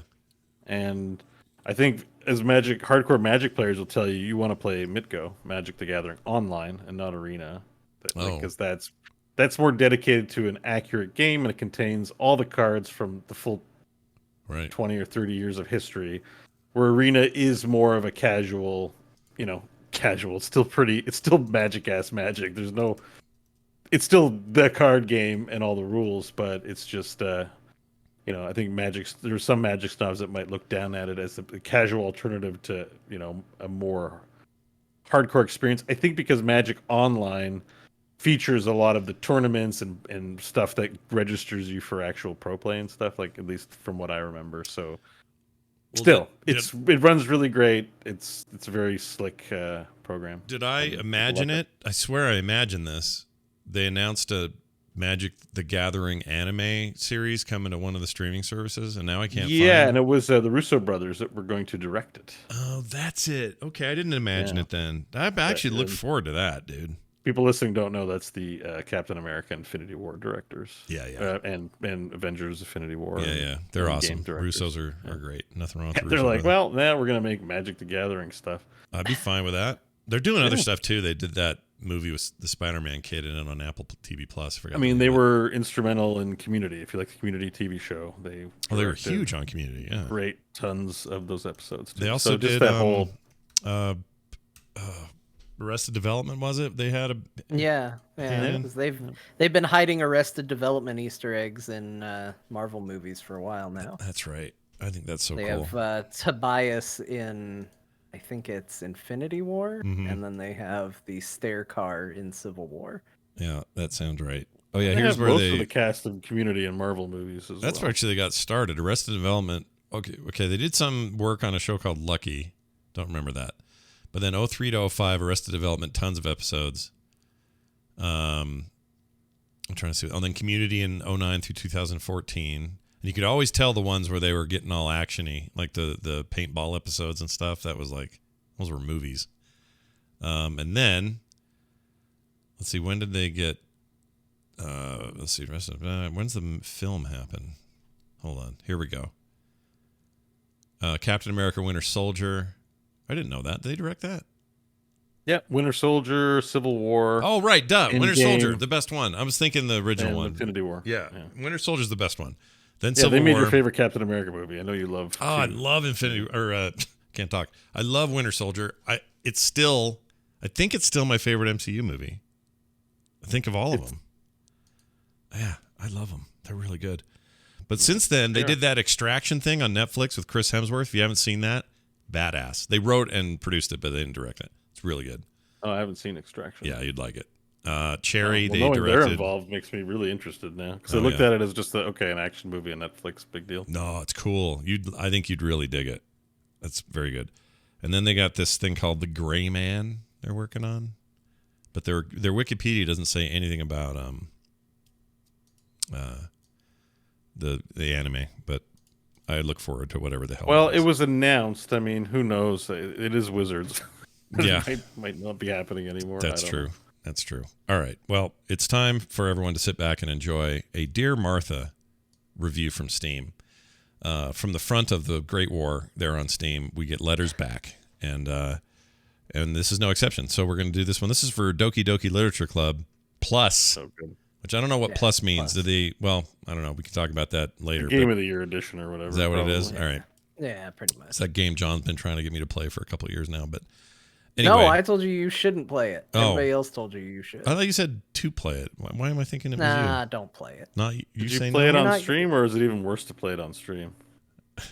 I think. See, the problem is I don't think Scott would play it long enough to get it. I think he would be so annoyed by the first he didn't finish part Resident of the Evil 2. Why would he finish Doki Doki Literature Club? Right. He's a 50%er. I finish all kinds of games. But I take your point. I'd get to the first, and I'd be like, all right, I'm out. Yeah, and it's a game. That game doesn't show its hand right away, and I don't think Scott would have the patience to get to the part that he would enjoy. Fair point. All right, well, here it is. Enjoy. My dearest Martha, today I present to you my review for Doki Doki Literature Club Plus. A little bit of Monica in my life. A little bit of Monica by my side. A little bit of Monica is all I need. A little bit of Monica is what I see. A little bit of Monica in the sun. A little bit of Monica all night long. A little bit of Monica, here I am. A little bit of you makes me your man. Yours in this life and the next, Van Wart Jr. That's one of my favorite names, Van Wart Jr. That's great. That feels very inside for people who played Doki Doki. That is 100% for people who have played it. Okay. Besides just, I mean, you can appreciate it for its, lyrics. Sure. To the chat room's blowing up. Best segment of the show right there. And based on the fact that I didn't play it, I have to say it's not my favorite Dear Martha, just because I don't get the context, but apparently somebody is named Monica. I think it's going to be a real hit with Monica's out there. Oh yeah. Well, I also should put a disclaimer. There was originally not going to be a Dear Martha review on this show. I'm not criticizing. This isn't me calling you out. I'm just saying. I think it needs context. That's all. It does. It does. It's a context. I liked it. You either you did a great job. I love your read today. Yeah. I should play that. Who's the band that did the little bit of Monica? Who is that? The Los Santos Boys. Isn't that Mambo number 5? The Los Santos Boys. They don't exist. I shouldn't have said anything. The Los Santos Boys. Wait a minute. Your band is a group from a fictional GTA city? Is it? Yeah, I don't know. Los Santos. Duh, that's why it was familiar. I was thinking there. All right. Yeah, I didn't even know. I was just. So they're saying it's Louis Vega, which is close to Los Santos. It was sort of in the. That's a hot one-hit wonder, baby. The Los Santos Boys. Yeah. That one-hit wonder hit once, and we all wonder why. It was never very good. All right, here's this. Thanks. Let's get to the games we played this week. Oh, that's weird. Is that my ear or my headphone? You guys don't hear a weird buzz, do you? No. I don't know what that was. I don't. I'm going to tell you guys all about a game. Sorry, Scott. It's just you. It's just me. Great. That's fantastic. High blood pressure, I guess. I don't know. Who knows? I played a game this week that surprised me. A lot of people said, hey, get on Game Pass. There's this new thing that just came out that's super rad, and you should play it, and it's called Proteus. Proteus. I keep saying Proteus with a T, but it's not. It's a D. And I guess it's already on Steam and has been in early access on Steam for a bit. But I'd never heard of it. And there is no shortage of games that try to harken back to like the early shooter days of Wolfenstein, Doom, Quake, that kind of era, and then make them feel fun and new again, the kind of arena shooters, fast-paced stuff.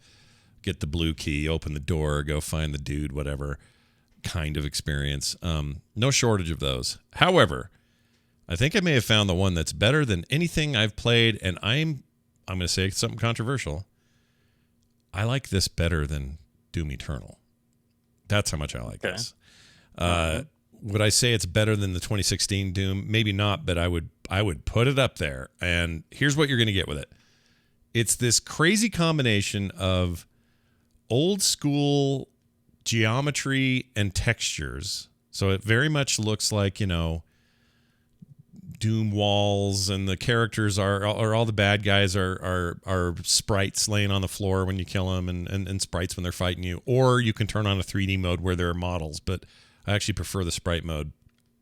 Anyway, the game in a lot of ways looks old in that way, but it uses all this modern lighting technology and looks new at the same time. It's kind of hard to explain, but the combination of retro and new is an amazing quality in this game. They really pulled off a style that just oozes style and quality and intensity and all that stuff. So having, a modern lighting engine with what is otherwise a very old looking geometry and, otherwise kind of old kind of school game is really working for me in this game. So that's the first thing I would say. Second thing is the action just feels like veterans of the industry and people who know shooters, which is apparently what this team is, made a game, and they knew what they were doing.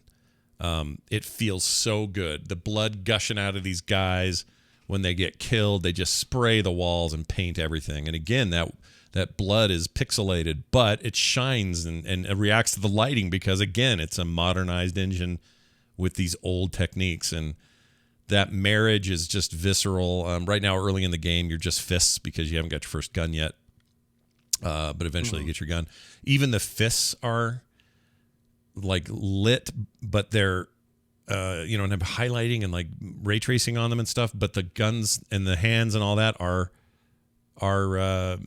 pixels, are 2D.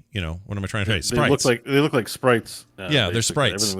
Yeah, and so the game it wears its inspiration on its face. It's like, hey, guess what? We loved Doom, and so we're gonna make a game that kind of makes you feel like that. The soundtrack is this heavy metal awesome thing. They actually have a free download for a MIDI version of the soundtrack if you want to play like the old MIDI sounding sort of. I kind of do. I kind of do too. It's really good. But the soundtrack itself is awesome. It's really well made. This game claims to be just like a preview version. I think they just mean early access on Game Pass. They just don't call it that. But as you can see, it's starting to kill dudes and their blood is just everywhere. It's so good. And there's even like these demon guys that throw fireballs at you. Does that sound familiar? Well, it should, because that's very Doom-like. There's a bunch of character, I should say, mobs that are sort of inspired by Doom, but there's plenty of original stuff too. It's a true 3D game, unlike Doom, which you couldn't look up or down. This game is full environments, up, down, X, Y, Z, all the accesses, and I fell in love with it. I can't get enough of it. I played a ton on stream. I wouldn't shut up about it. I think people are sick of me talking about how impressed I was. I haven't felt this way in a while about a shooter.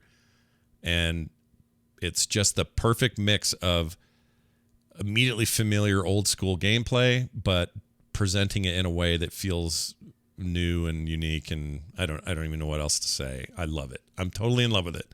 And I can't wait for a full release of this thing. The fact that it's on Game Pass is just a bonus, but I would pay for this thing separately if I needed to, and may well still. I took one look at it and I said, "Oh, this does look like it's designed in the Doom style." Oh, very much so. There's a lot of shooters, but they try to do their own thing. This kind of looks like there's a set of expectations that come along with a 3D shooter, and they're just trying to meet those expectations, and then turn it into, like you said, leverage all the advanced gaming graphical techniques we have with our hardware. Yeah, and I would say control wise too. Like there's a combination of like aesthetic coolness, but also the shooting is really satisfying. Just chunky and loud, and heads are popping, and it's just a really satisfying shooting experience, which these things need to be for me to get hooked on them.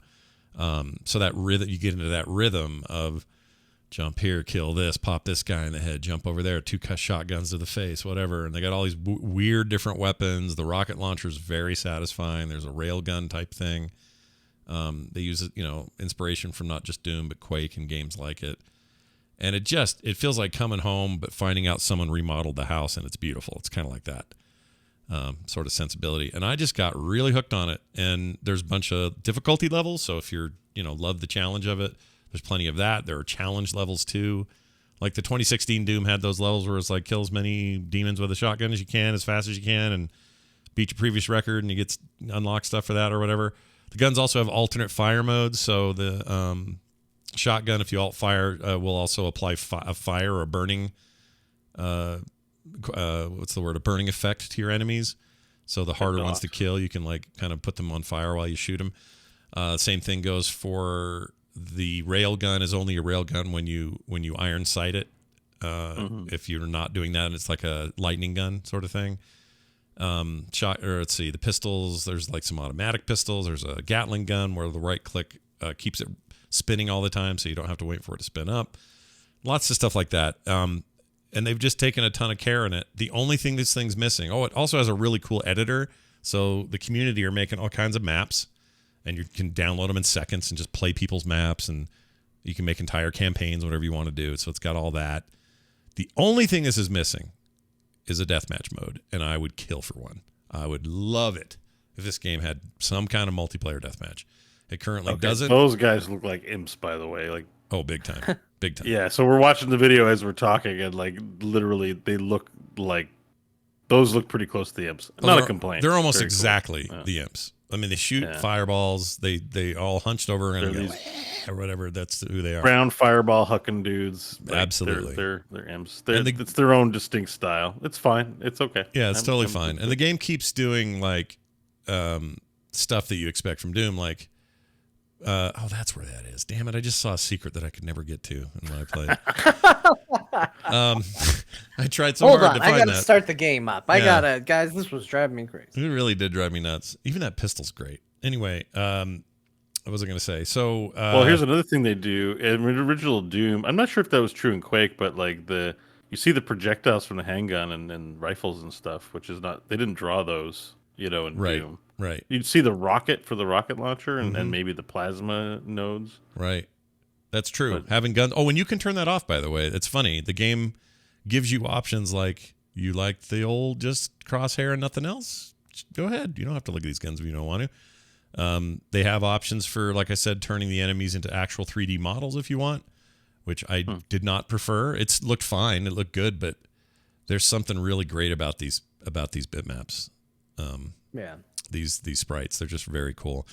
What else? There's a whole bunch of options, actually, a ton of stuff to kind of tweak your experience, and it just feels like these are shooter gamers who just love it. Even has this thing. So, again, for audio listeners, when the blood splatters or moisture, there are moisture drops on your visor. Yeah, and your gun. Right?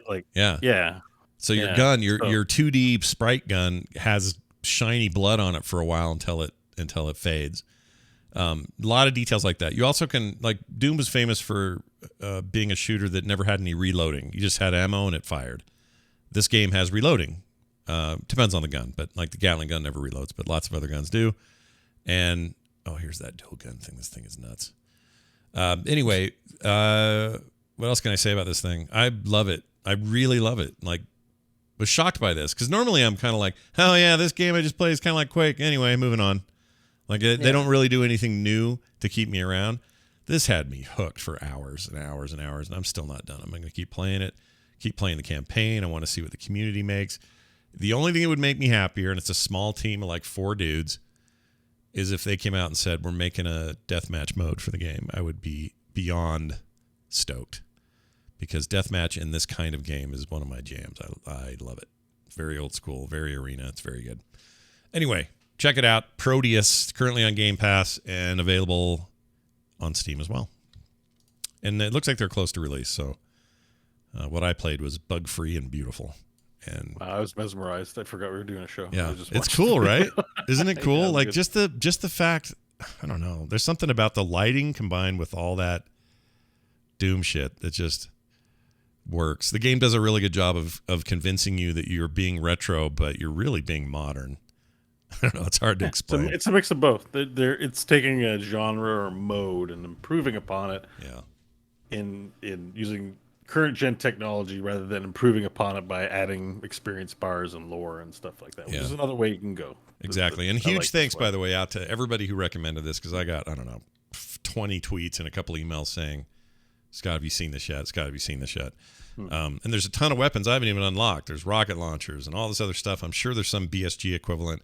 And you can quickly swap between these different gun variants, either with mouse wheel, top buttons, or if you just hold the Q button down, the world pauses and you can just go, I want that one. Another modern UI development. Exactly. Right? Yeah. Without it feeling intrusive or out of place. It feels right. This feels like... I downloaded it on Game Pass, so I'm going to try it soon. Oh, you're going to love it, dude. I can't wait for you to try it. Oh, and the music. Oh, it's so good. Like the Doom soundtrack, this thing rips. It's just a ripping metal. Oh, it's so good. Anyway. Oh, now someone in the chat. Did he say BSG? Yeah, there's probably some. I haven't gotten to it, but I'm sure there's some equivalent to a BSG. There's also these glowy... I think they mean BFG isn't what it's called. It's BFG. Oh, what I say? BSG. Oh, BSG. General, you shoot General Adamas at the... Sorry, BFG 3000. Sorry. You just shoot him out. He gives a speech, and everyone's like, "He's right." And they just put down their guns. So say we all, and then the credits roll. Yeah. All right. And they play cards with those weird cards with the corners cut on them. So there is my long take for today. Other stuff. I did play Wildermyth. John convinced me to get it. He is not only 100% correct about that game.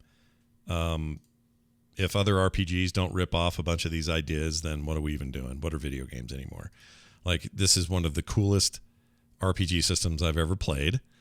And really? That good, eh? Yeah, that whole thing with like, oh, that art style, they're all hunched over, cheaply drawn cartoon characters, and they all look a little pasted in and all that. Like all of my papercraft. Yeah, all my initial concern about that went out the window the minute I saw how deep the systems are, because once you realize how cool and far that game goes and what it actually is capable of when someone dies or gets low on health or you make a decision that screws yourself or helps yourself or whatever, you or realize even just gets older. Yeah. Like your characters age. They age. One girl got hit in the face with some kind of rock, had a magical curse on it, and it hit her face, and she spends the rest of the game kind of weird. Now she kind of blankly stares, and she doesn't have her personality exactly the way it used to be, and she's got a big blue lightning mash on the front of her face that just is there. And I don't know where that's going to end up. I can't wait to find out, because I think there's story there.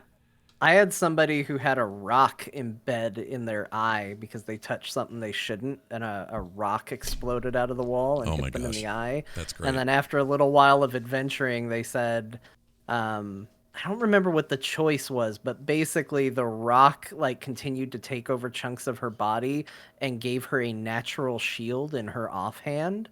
So now she has like a rock eye, and then it turned into a rock arm with a shield, so she has a defensive bonus. That's cool. But like lower charisma because like she looks a little like a hideous rock monster. Yeah. So it's cool. It's good. Question: it's really I'm cool. watching. You're showing some video here of it. It says "Reunion" by Douglas Austin. So, are these campaigns authored by anyone in particular? So my understanding is make our own? My understanding is yes, they are authored, but they all have tons of branchy stuff and things that happen in the text. It's all kind of procedurally generated. So the actual core story isn't, but it is in a sense, because the minute Rock Lady gets a thing in her eye, the story is told very differently. The minute one of your character dies, that changes everything. Like, I don't actually know how they're doing this magic, to be honest. It's freaking me out because no playthrough is the same. No character is the same. No character changes or who ages out or who gets killed or who doesn't, or none of that stuff's scripted. And I don't know how they're doing it. All I know is I now understand why it's important that they went with a simple presentation, because anything more than this means layers of complexity that would have overshadowed these amazing systems. Right. You've got to come up with the art assets to reflect the narrative that you're. And instead, this is simplistic in a beautiful way, and they nailed it, and I've completely flipped on it. It's a rad effing game. And I hope more RPGs do this sort of thing in the future, because it's really cool. Steal all these ideas is what I'm saying. What else? I played a bunch of Mario Golf. I mentioned that. That game's good. It's Mario Golf. There's nothing else to say. Do you like golf? Do you like Mario Golf. You did it. Yeah. It's exactly what you think it is. There's nothing fantastic about it, and there's nothing bad about it. You play a bunch of golf. And I like golf, so I play a bunch of golf. And two people with two switches in the same room, total blast, playing 9 holes, trying to one-up each other using their weird character powers. Good time. Oh, that's cool. Mario Golf. Is it worth $59? Would it be worth more if it had more courses? Maybe. If it had a more robust single-player thing, yes. But if you're looking for cartoony head but a good golf system, it's a good one of those. Somebody gave me a code for Metro Exodus PC Enhanced Edition, which how was that game? That's one that's on my to-do list. Yeah, so I don't know why I avoided it before. I remember when it first came out, people were mad because it went to Epic. It was one of those early Epic exclusives, so people were mad just at that. We're over that now. It's not that big a deal now. But so there was that, and then there was some problem technically with it, like the PC version had a bunch of bugs or whatever. They put out this PC enhanced version, which supposedly fixes everything, plus adds a bunch of high-res textures and other stuff. So that's the one I have. One weird thing is when you go to install it, it literally installs both games, the original Exodus files and the new one. It's like 180 gig or something. I'm like, what are you doing? Enhanced edition? Yeah. So you just have to cancel the one. It doesn't require the other one. I don't know why they did that. That's really weird. Really weird on Steam. But anyway, so this is on Steam is where I'm playing it. I didn't know it, but that thing supports DLSS. It supports ray tracing. Supports a bunch of new tech. So I turned all that shit up to high. Didn't stream it or anything, so I didn't have to worry about that. And that's a cool game. That's a good game. Those Metro games are good, man. I love Metro. I've played through the first two twice. You know what's funny? As you were talking about it too, I'm like, oh, I'm gonna go and I wishlist it because I should play that. Yeah. And you know what? I own it. Oh, what? I was shocked. I'm like, what? I think When did I buy that? Buying that, but You know you have a problem with. You're like, I'm gonna go buy that game, and it's already in your library. Yeah, it's you should play that shit, dude. You'd like it. Yeah, why have I not played it? Is my question to myself. I don't know. I've really liked it. There's some stealth stuff I'd forgotten they do in that game. The open world stuff is a concern because you're used to being in the metro where, it's all underground or whatever. But this thing really opens up and almost Fallouty in terms of the places you go. It's like a depressing Far Cry. I mean, kinda. Yeah. Well, without powers, I guess you don't really. Well, no, you don't have. Do you get powers in this one? I don't. You don't have powers in the other ones. No, but there's still the scarcity of bullets. It's not Stalker quite, where bullets are money and stuff like that. But bullets are money in the previous ones. Are they not in this one? They were, but in this one, I want to say it's just rare and not. Yeah, so tradable. there's regular bullets and then there's precious bullets, and the precious bullets are what's used as money. But the precious bullets also really powerful when you put them in your gun. Oh, okay. But maybe that's it. What's great about Metro is that they have like this air gun where you got to pump air into it, and then it, like the guy in No Country for Old Men has. But like you have a gun like that that's just pressure projectiles, which is really cool. Oh, that's cool. When you're flipping the coin in that gas and station. There's the watch and always. Oh, and having to power up your lamps, I think. Yeah, because like basically you have to crank your own power. At least in the last two, you have to like get your generator and hand crank some power so you can have light. So I imagine this game is such a great series. It's pretty great, and it's my I love apocalyptic crap, and the kind of Russian overtones are fun to play with, and it's cool. I'm not super far because it was just sort of a fluke when I installed it and played it. I plan to play more this weekend for sure. Metro is rad. And this be gorgeous. The graphics are insane. I'm watching this train sequence right here and the way the snow kicks up and just a lot. That's the insane thing is that it's so graphically intense and gorgeous, but so depressing. Like they're not like, what would be ideal for gamers to look at that they would respond best to? They're just like, let's make this horrible. Yeah. Yeah, let's make it horrendous. The doors are dingy. Yep. Old AK-47s with shit strapped on it, and no one's clothes are good, and you're this guy. None of the weapons look good. Most of the weapons are like cobbled together and like broken down. Like it's cool. Why haven't I played this? I don't know. Get on that, man. You'll like. I think that if you own the PC version and you didn't have the enhanced, I think they just gave it to people. Yeah, I looked in there, had the enhanced version too. I was like, oh damn. I think they were good about that. They were like, yeah, we should probably give this away. And it's still got the the mechanics of like. The air's getting bad, change your filter, and all that kind of stuff. Yeah, that's it's part cool. of the tension. And what else? I played a bit of that Old World because it came out of beta as soon as I got home. That's the first thing I did.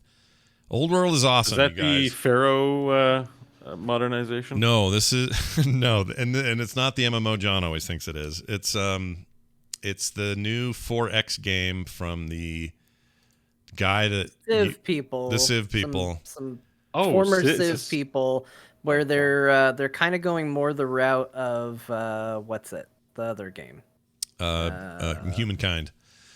Crusader Kings. Oh, Crusader Kings, right? They're going like Civ meets Crusader Kings. A little bit. Where's it available? Epic. I had it in. I've talked about this game on the show before because I got it in early access, but it exited early access. I'm sure it's headed to Steam soon. So if you're Steam hardcore, you should be able to get it soon. I was happy to support this one because it just looked cool from the beginning, and I've really enjoyed the product as it's grown. It's super polished now, and they stay in an ancient age. They don't go modern. There's no rockets at the end. It's not that kind of Civ game. They stay with these dynasties from long time ago. So Hatshepsut or whatever you call her, how you say her name is in there. The Roman guy. Hatshepsut. Yeah, Hatshepsut. I see Hatshepsut. There you go. Nebuchadnezzar, bunch of these dudes, and it's not presented in kind of the Civ goofy way of like, oh, Teddy Roosevelt is in charge of this ancient civilization that will take things to the rocket. Like they don't do that. It's like their time, and the game focuses a bunch on the dynasty of the family or of the rulers or of your government. So you can make decisions like, yeah, we're going to have slaves, or no, we're not going to have slaves, or we're going to let the people decide, or whatever. You have big decisions like that. You have smaller ones like, I like that dude from Syria. I'm going to marry him. he brings good blood to the table and all these benefits, so he's going to be my husband. But then later on, you find out he cheated with some lady from some other civ, and now you got to decide: you can have him killed in public, have him poisoned in private, forgive him, take him back, like all of these crazy choices, and they shape the kind of future that your civ has and the kind of benefits and bonuses and stuff. Question about this game, Scott? Yeah. And don't hold back. Just give me the truth. Give it to me. Did you have me burned for being a warlock in your game? Oh yeah. So I had a guy who I married named I renamed my queen Dumbhat. Or no, Lady Something Pants. I forgot what I called her. You can rename everything in the game. So, whatever. Land, you discover a new mountain range that's like, or the Nile. I called it Poop River. It's like whatever you want. You can do whatever you want. And I named my husband. How you went for the immersion options on all your names. Yeah. So I named my husband John Jagger just for fun. And I can't remember what you did. You cheated or something. You did something bad. I forget now because I've been through a couple of runs since.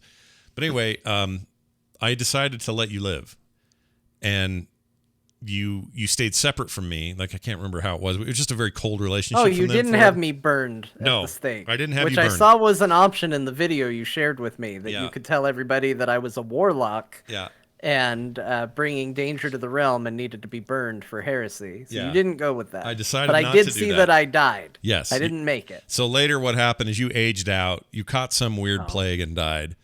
It was well in the future. Some I don't know, 20 years later you died, and we had a whole celebration and everything for you.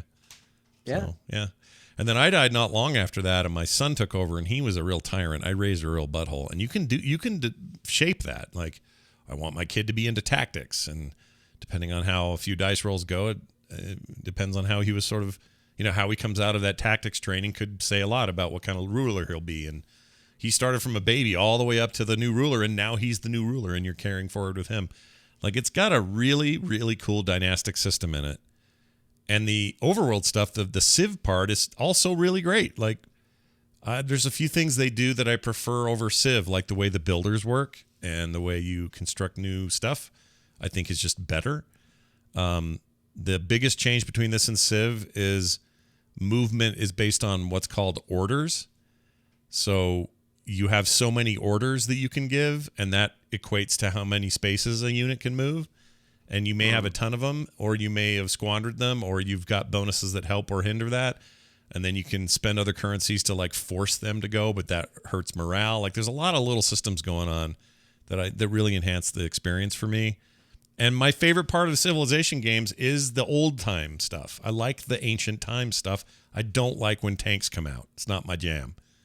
And so this is set in the timing I like, the tone that I like, and I think it's super cool, and people should play it. And the reviews are in from, all those sites that talk about strategy turn-based games, and they're all raving about it. So this is a real hit then. Oh yeah, people, the strategy head, like the Reddit page for 4X. Is there voice acting in it at all? Oh yeah, lots of that. Oh sweet. Bunch of voice stuff. Bunch of looks good.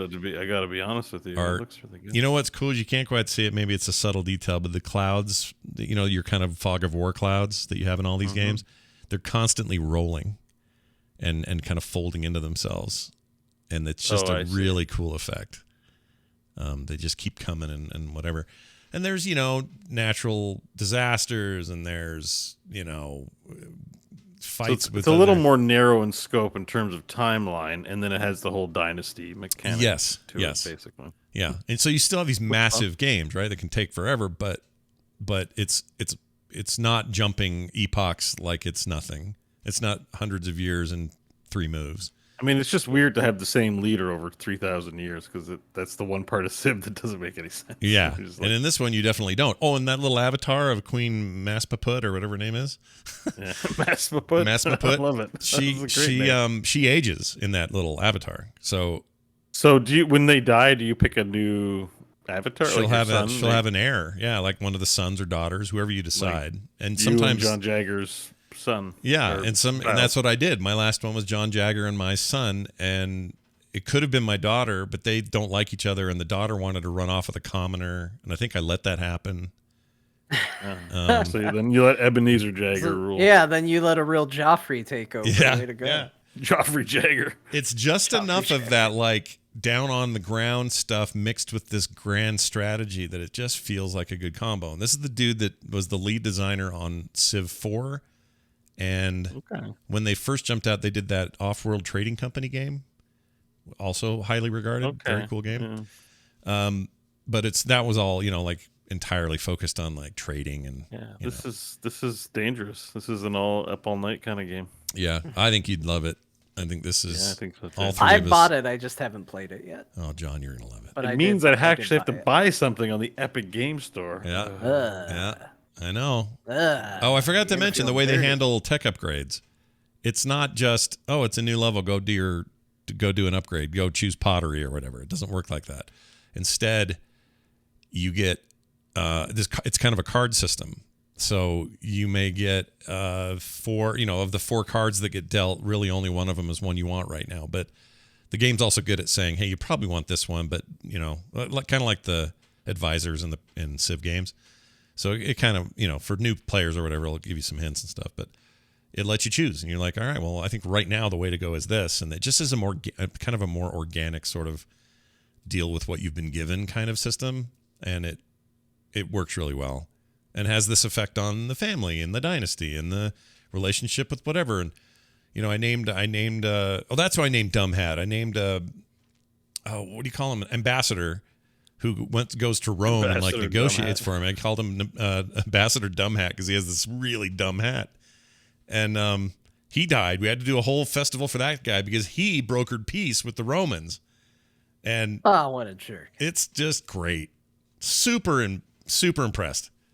Whether, that Humankind coming out from Amplitude later in the summer and the fall, whenever it is, that's more Civ level, like let's go from caveman to rocket ships sort of level. We'll see how that goes. I love Endless Space and Endless Legend. Those guys are great 4X devs. But right now, I think this is a contender for anybody's 4X list. Like, you got to play this. It's rad. So, Bo, if you play it, well, John, you have it. But if you guys play it, I need your feedback because I'm also not known for being great at these games. This game makes me feel like I know what I'm doing, though. That's a big change. You're well practiced with Civ, yeah, but not as much as you guys. I get so far in Civ and then go, I think I want to start over. I like the early game of Civ more than I like the you get to where you're researching plastics and you're just like, well, I already have my path to victory and I'm locked in. I Nothing like the interesting is going to happen. Yeah. I am a big boat person as well. Like usually I like to build ships and harbors and stuff. But there is a point. There is a point in that game where it's just like, ugh. Okay. Yeah. I don't know. It's kind of fun when you build the giant death robots and stuff. I mean, I always do domination though. But I like the beginning. I like I would say I like the first 2 quarters and I like the last quarter. Yeah. But that third quarter in there is just a little like bland. And you know what you're working towards, and it's just going through the steps. And it's supposed to be where all the betrayals happen, but depending on what you're right. There is like a third act slog. Like it just once you're in you're like in too deep, you want to finish the game, but you're like, I'm just clicking end turn, and I have to spend time optimizing all 40 of my cities. Yeah. Or else I'll lose. Yeah. And for the record, a lot of 4Xs suffer from that third act slog. I haven't hit that here yet, where I feel that way, and I also haven't gotten to a full victory yet, so that should tell you something. But I love the feel of it. This is like being in that first part of Civ and then kind of staying there, but still having a bunch of milieu in the middle. Yeah, we'll see. It's very cool. Time is always a limiting factor for these things. I was interested in Crusader Kings 3 as well, and I haven't. I think I. Did you buy it? I was very close. I was very close to buying it. I think I bought 2. It's on Game Pass. So. Crusader Kings is. Yeah. Oh yeah, that's where I had it. So I'm just like, I could play it at any time, but it's just time. Yeah. I'm also playing other stuff. I should also mention that Game Pass has Metro Exodus, except I don't. Oh, good. I'm glad I bought it. I don't think it's the enhanced one though. So.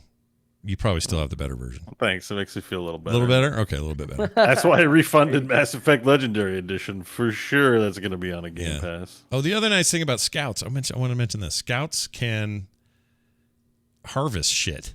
It's awesome. So they can go out and go, oh, this is a big pile of diamonds. I'm going to harvest these diamonds. Or these are elephants. Oh, they're actually useful. Scouts are so annoying because once you get to a certain point, you're like, I guess I need to have these. I agree. But, I agree. I hate them. I mean, they do let you, if you have good trade with another civ, then you can send them into that. Yeah. And then you can spread religion depending on the game mechanic. But yeah, they're kind of useless if they're not. All they do is explore. Yeah. No, you're not wrong. Other quick mentions. I played Iron Harvest for a bit on the Game Pass. Not a ton to say, except it seems like a pretty capable RTS, but I'm not in the mood for an RTS, so I kind of fell off pretty quick. Griftlands, still playing that. That game's amazing. Bo's going to talk more about that coming up, so I will yield to him on that. And then I played a little because I got in that Civ mood. I played some Warhammer Gladius again, or Gladius. I'm not sure how you say it. Probably Gladius. It's basically Civ if there was only combat, and it's Warhammer 40K. And I've played it before and talked about it on the show, so I won't get into it again, except to say that game's cool. And I played some Endless Space 2 because I got to reading about humankind, trying to do comparisons and thinking, well, what's that going to be like compared to this old world game? And I went, boy, I could go for some Endless Space from those same devs. Let me go just see that for a minute. And I ended up playing a bunch of that, mostly during a phone call I was on with a horrible meeting, and it was awful. So I played Endless Space during that.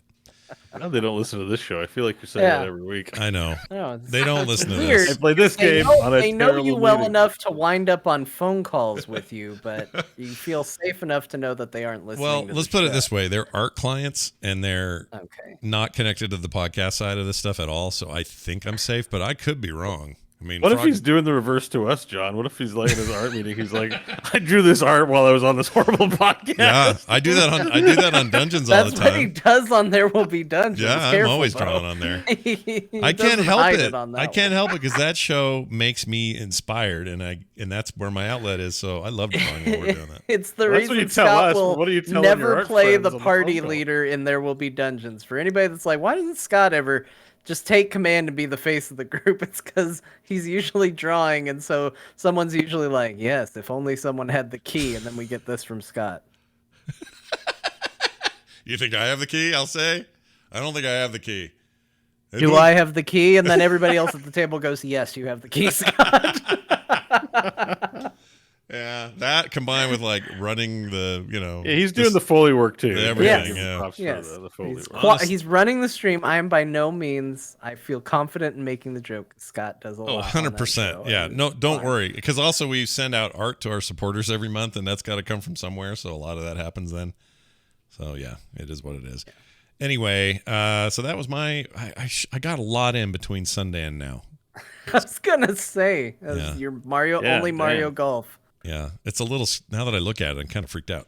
All right, John's still playing that old Final Fantasy 14. It turns out a lot of other people are playing it with you this week because there's been a bit of a revolt going on. And part of it is part of it is an army of one popular YouTuber, but part of it is tipping point moment, I think, a little bit. And I mean, we've had a lot of people slowly making their way to that game.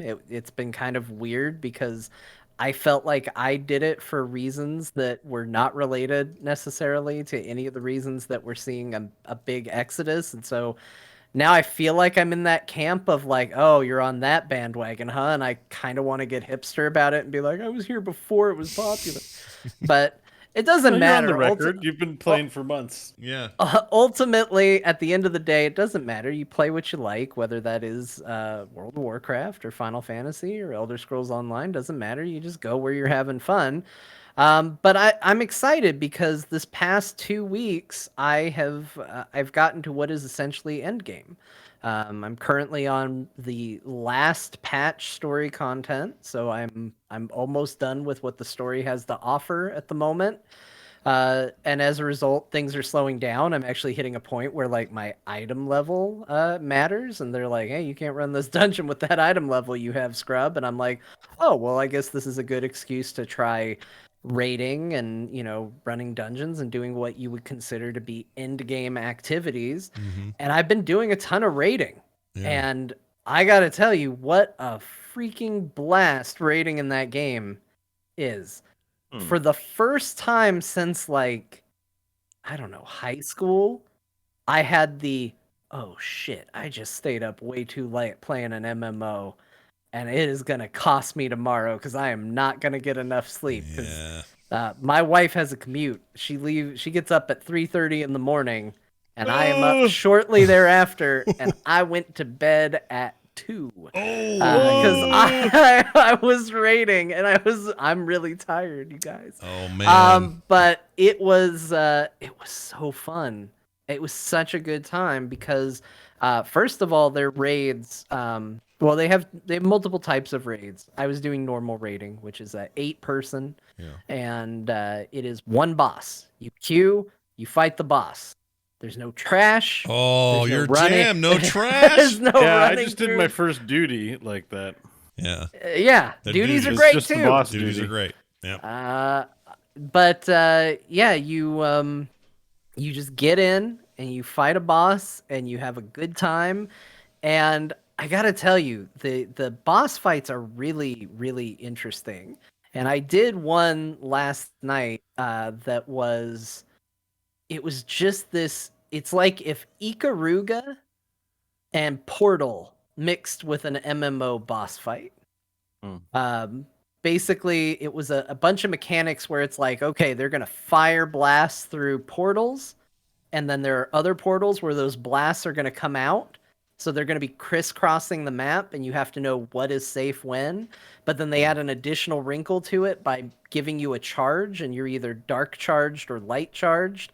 So if you're light charged, you have to get hit with darkness. If you're dark charged, you have to get hit with light. And then they combine the effects to where it's like, okay, I am now dark charged and they're firing a light blast that'll go through the red portal, which means I then have to stand in front of the blue portal when that charge comes through the other side. It gets really complicated. And the first time I did this fight, I was bad at it. I was definitely getting carried. I think I died 3 times over the course of the fight and was rezzed, and I definitely had a bunch of people just carrying me. Yeah.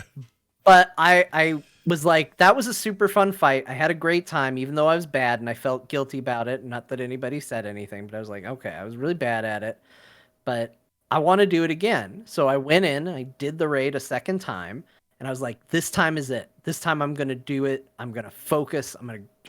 I got this. I know the dance. And it is the best I've ever played an MMO in my life. I was dodging. I was, okay, coming out of red. Now go to blue. Now I need this charge. And I was dodging every mechanic. It was a beautiful dance. And as I'm doing it, I notice chat. And chat's just like, kill yourself. Jump off the edge. Die. And I realized that the party had wiped while I was doing my Lord of the Dance, dodging these mechanics. I was so tunnel visioned at like being my best fighter that everybody was just waiting for me to die so that we could actually finish this boss. Meanwhile, I'm over there just like dodging back and forth and like, oh, I'm so good at this, you guys. I'm so good at the video game. Wow. I was, but then I had to jump off the side and I said, sorry, guys, got a little tunnel visioned. And, you know, again, everybody understood. We had fun. We downed it on the next try. And it was just so good. The only problem besides staying up too late is that it was such an adrenaline rush, which I haven't been getting from an MMO again for a long time. Yeah. I laid down to go to bed and my heart's just going because I was just in like full encounter mode, you know. I had somebody, I don't remember where I saw it, but I heard somebody compare boss fights and rotations and higher end combat in Final Fantasy is like playing DDR. And that is actually kind of an accurate description of what that game plays like in the raids. Right. Is that, because it's not so much about like hammer this button, hammer this button, hammer this button. It is about like move here, know when to move here, know when to go through the go through your rotation, know when to use this. I'm getting distracted because the chat's saying this game looks like butt. Scott, you didn't click the video I gave you. Click the video I sent you. Show some real content. Where'd you put that? I don't see it. Stuff. Properly depict my game. I picked a link specifically. Yeah, but where is it? Where'd you put it? Right next to Final Fantasy. That's the one I'm using. To my game. That's the one I copied. Look yeah. Look at what I've highlighted. Yeah. Wait. Oh. No. Where? No, it isn't. This? No, you're too low. You're on Bose. Oh. Go up to where John played Final Fantasy. Oh, that one. All right. Hold on a second. Okay. Well, I don't think it looks like butt. Wow. But I also argue I don't know why they think it looks like butt. It looks fine. What looks like butt? It doesn't look terrible. But it's a video game. It's a MMO. This does look old. Okay, well, this I started playing this game. When we get to what I played, we'll lay into the. You can dive in now if you want. You want to just keep going here with this? No, because John's explaining a lot. I don't want to interrupt his vibe. Right. Anyway, I mean, but for the most part, I mean, that is what I did. I did some raids, and I got to play with Bo a little bit. Yeah. We'll let him talk a bit more about his experience. It wasn't really like we played together. I was goofing around with him while he was in the game, and I was also trying to take care of the baby at the same time. So I was a lot of like. I can't remember what exactly we did, but I don't remember what exactly we did, but I've been playing a lot. So yeah, we ran around as all Lancers and put stuff with sticks together. Are Lancers precursors to Marauders, or I forget Dragoons. Dragoons. That's it. I like Dragoons. Those are fun. That was what I was using. They got cool looking armor. But yeah, it turns out the end game is really great. It's a very rewarding experience. I have an entire armor set after, I mean, it wasn't just one night of raiding, but essentially after a couple days of raiding, I've got an entire armor set out of the deal.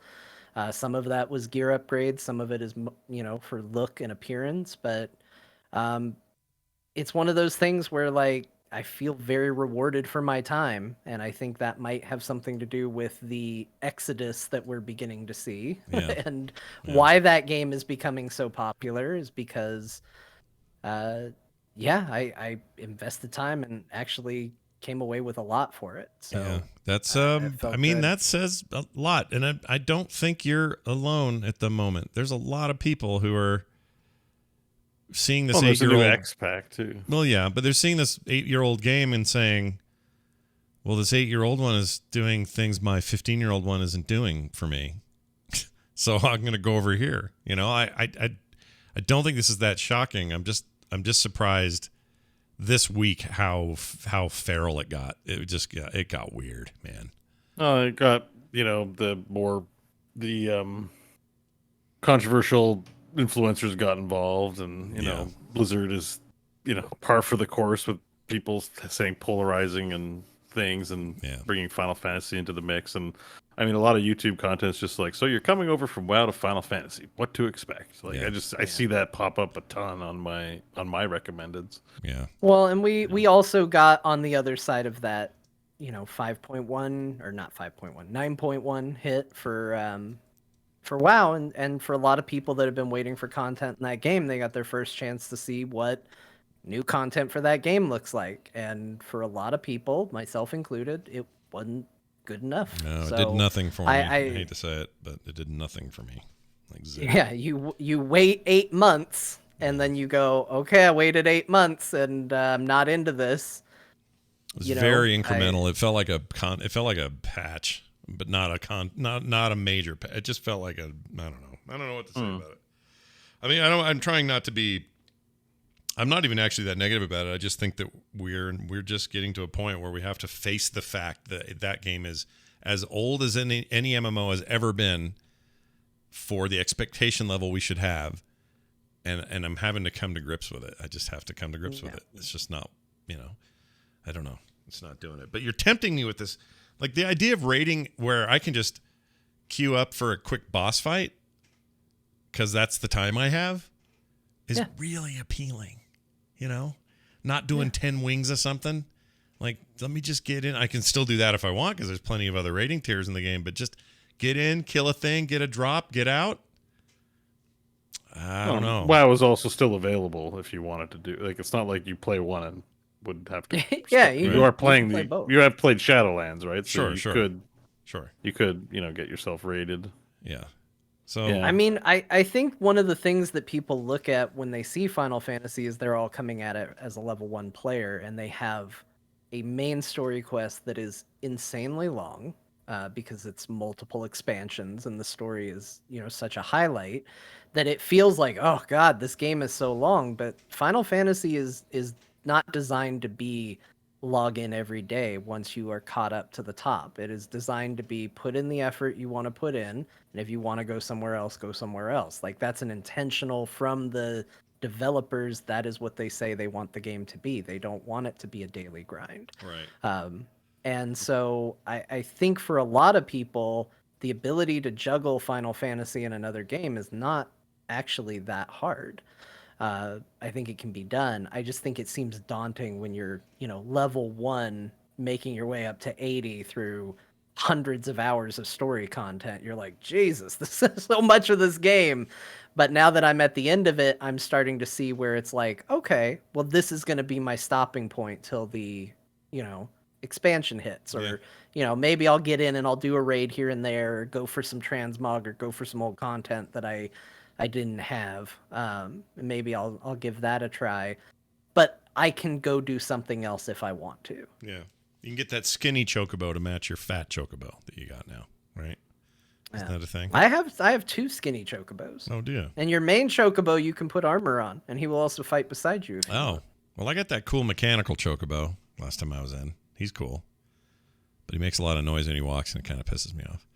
I think that's Magitech armor. Yeah. That's not a chocobo. Oh, I don't know. Oh, it's not? He's shaped like one, though. Well, Because okay. even when they're around, it's a bipedal. Yeah, okay. That's fair. These people out in Lomps Ellipso, or whatever the hell the name of that place is, they're all sitting around going, all right, look, we need to make some alternate vehicles that aren't these birds. What do you guys want to do?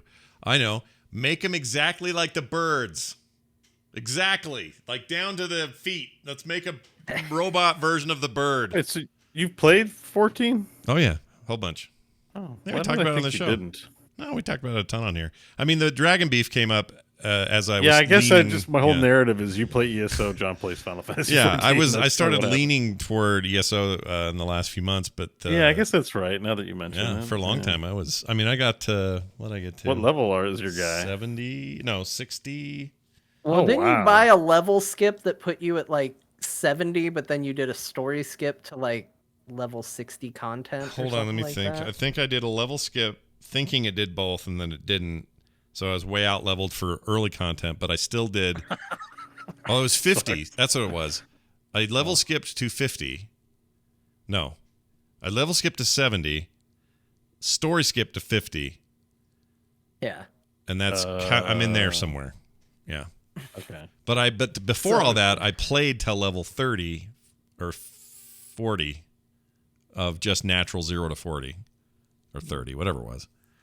So I played quite a bit before I did the jump. Well, now that we're all playing, maybe we should try and do a thing together at some point. Yeah. Maybe. So tell us. Well, before you do that, Lego Builder's Journey, John. I need to know what's going on. Yeah, there. I'll talk about this just real quick, since it is something new we haven't talked about. Lego Builder's Journey is a kind of feels like an indie game almost. Like it's a little puzzle game where you build Legos and you solve basic puzzles. It's very charming looking. I would say, so I'm kind of well known for not liking the game Inside, which is considered a very good game by most people, but I think it's a little up its own ass. I would argue that this game comes very close to being a little too up its own ass about like how quaint and wonderful am I. I'm a beautiful Lego game, and I think I'm maybe more than I am. But honestly, I think it manages to just steer shy of it. And it kind of tells a story of, like, it seems like a father and son going on an adventure together, going on like a hike. It's a little pretentious, but it is charming. It looks great. Like the look of it is really nice. Yeah. I hate the controls. Oh. That you can't remap the controls is shocking. There's like 3 things you have to do in this game, and they've mapped it all to the left mouse button. I don't know what they thought that I was too busy doing that I couldn't use a right mouse button or anything else, but like everything is mapped to left mouse, and I hate it, and I never got used to it. And I would think this game was probably 10 times better if I could just put like pick up and drop on different mouse buttons, because the problem is it's click once to pick up, click once to rotate it, click and hold to set in position, or click and hold not over something to release it. Yeah, put that. That needs to be a right click. That's stupid. Yeah. That's stupid. Yeah. I'm annoyed now. I'm annoyed. That's the one thing I don't like. If they would just add slightly different control scheme options, I would be 100% on board with this game. But it is very good at what it does. It is very sweet. And the challenges and all of that are actually kind of interesting. So yeah.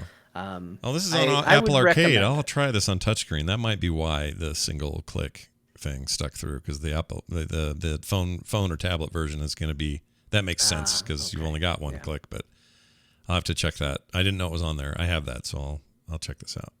Seems neat. Seems real neat. Yeah. All right. Let's get to. Oh, and you played more Wildermyth. Any further thoughts on that? Yeah. Nah, we said it all. That game's great.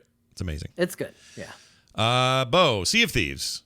You finally got in and dove into Sea of Thieves. I played Sea of Thieves for the first time with those miscreants we talked about earlier. Yeah. Why haven't we played this game? I don't know. Let's get in there. This might be the best online multiplayer game I've ever played. Like, whoa, it's really good. I guess what I appreciate. I mean, it does have action in it, but most of the gameplay is non-violent, right? Like you gotta get on a boat and make the boat go. Yeah. That is surprisingly very difficult thing to do. And I love it, especially if you've got friends that you're very comfortable with and you can bicker and give each other shit, but it's all good at the end of the day. I just think we'd have a blast playing this. And what's nice about this game is, I haven't looked up the Sea of Thieves Wikipedia or anything. I have no idea what's about to happen. So, at one point, a shark was attacking our ship, and it was the craziest thing ever. I loved it. And the other thing I really appreciate about this game, too, is there's no RPG mechanics. Like, you do not level, you do not progress. Like, there are reputations, which I normally hate in any game, but because it's just a progression thing to get cooler missions, I find I don't mind it. So I'm really digging. I think what it is, it's like online play is always something that's very like, it's shooter based, it's Destiny. We talked a lot about those games all through today, and I like those games, but it's a really creative take on a fun activity to do in an online game that is actually satisfying. Like, bringing the treasure back, satisfying. Meeting your devastating demise is satisfying. I've only seen one boat of other players, and they kind of passed by, and it was as we were being attacked by a shark. So I was hoping we wouldn't interact with them. The last thing we needed was to be waylaid by other pirates. Right. And you're playing with randos or by yourself, or how I know, Mike and Crofton. We played 3 players. Okay. So we have room for one more, but I'm thinking like, it's just a game that we would enjoy that isn't, I love Vermintide and Dwarf Game, but this game is just, it's silly, and it's fun. Like, just making it from point A, like, then back to the outpost is hard. It's hard to sail a boat. You have to steer the rudder. You have to know how to use a compass. You have to be able to read the wind. I appreciate the gamification of things that aren't necessarily focused on strictly shooting traditional game stuff, and that they've made it fun. It actually works really well. The game runs beautifully. The water looks amazing. Like, just overall, the aesthetic is very pretty. Best water in gaming right now, I think. It's amazing water. I think it's the best water in gaming. Not only that, like when the Kraken shows up, and we were assaulted by a Kraken. Yeah. Like, the water turns inky. So when I swim down, well, there's ink in it. You can't see anything in the water. Oh, wow. And I'm like, there's all kinds of nice touches where the world, there's not a meter or a mechanic that tells you, oh, this danger is going to happen. You have to read the world. Are there birds gone? Well, that might mean danger nearby, because that, what am I, nearby? Nearby. It's This is an incredible gaming experience. I think it's like massively underrated, and it is still rated. I'm sure pretty high. Rated, it won awards and stuff, but it doesn't. This should be like considered a premier experience in gaming. It's I think they always intended it to. It's like Rare software. It's a big big name in gaming. Yeah, Microsoft's really pushing it. The problem is it was kind of not great in its first 6 months and has gotten That's what better. I've heard. Like people who were, because I streamed all that I played, people were saying, "Oh, I got to get back into this. There's a lot more than what was there when I started." So that could very well be. I'm playing pretty, late into it, but there's a kind of a No Man's Sky quality to the development. Like exactly, but this was because we played No Man's Sky as well, and we fell off of that because I think the big difference is this: No Man's Sky is designed for the single player experience, even though it's multiplayer. Right. The multiplayer stuff is just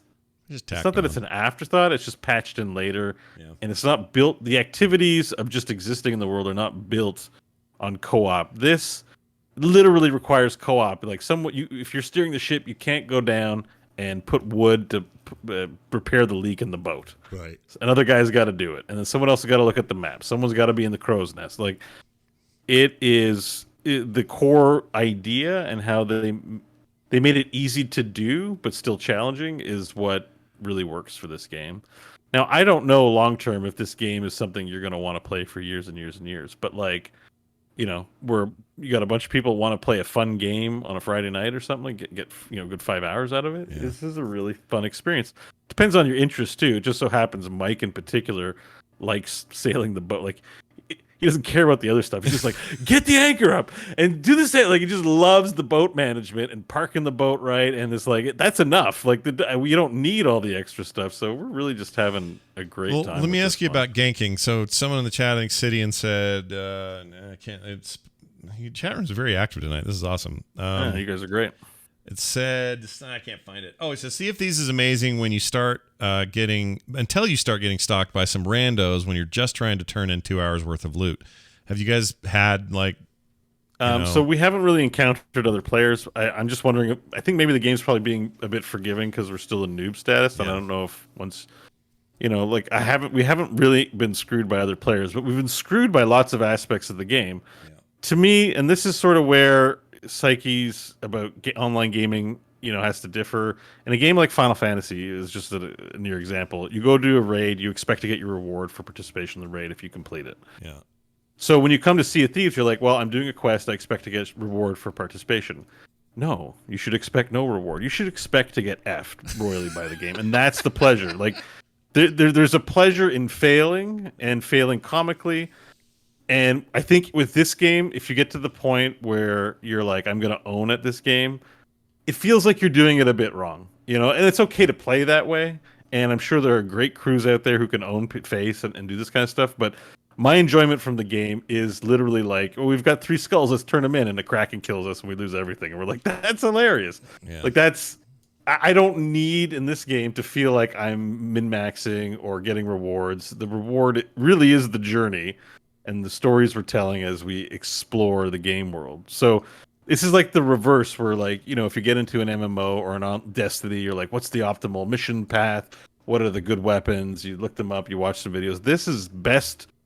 This delicacy is best savored knowing nothing, as little as possible at the game, so you can enjoy the exploration of what it has to offer. That's my take on it so far. Yeah. And I don't think this will ever be a game that I'm like, man, I want to be the top levelist pirate and own everyone. Maybe I'll turn into that. I don't know, but for now, it's just really rewarding to explore the game. So, I haven't, we're not looking up guides. The only thing I had to look up was just understanding the reputation system a bit, because they don't explain it very well in game.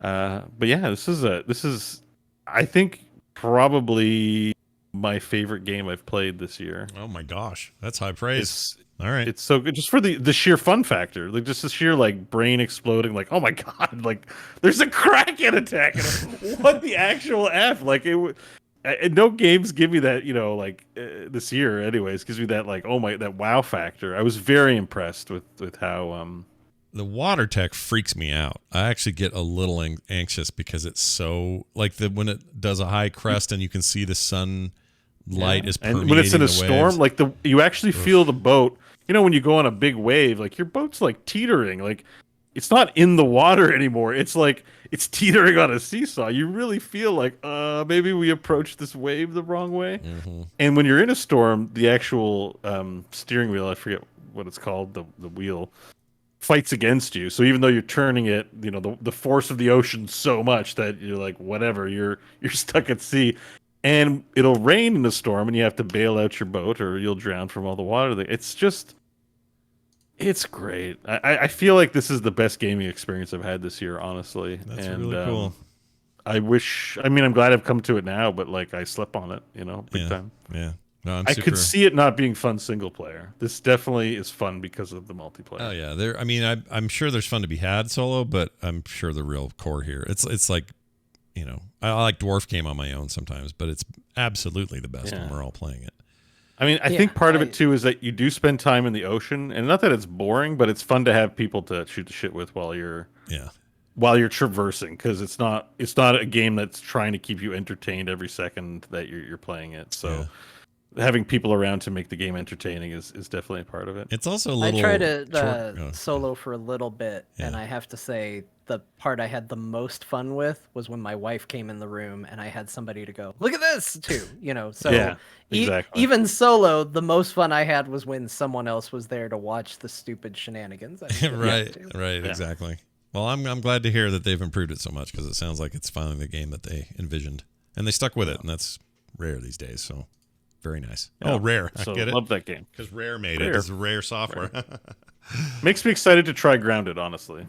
Yeah, we ought to try Grounded. I want to get into it. John played it, right? It's Honey, I Shrunk the Kids, the video game. Yeah, did you like it? A little bit. Yeah. It was all right. I missed a mechanic in the tutorial, and so I ran around not knowing how to do something, and played it up until knowing how to do that thing was critical, and then went, I don't know what to do in this game, and turned it off. So right. I don't know if I'll be able to deal with the spiders. I'll have to make them abstract. You can, you got to do that option. Yeah. But I haven't played it at all, so it might be fun to just jump in there. And they've been updating the hell out of it, so maybe now's the time.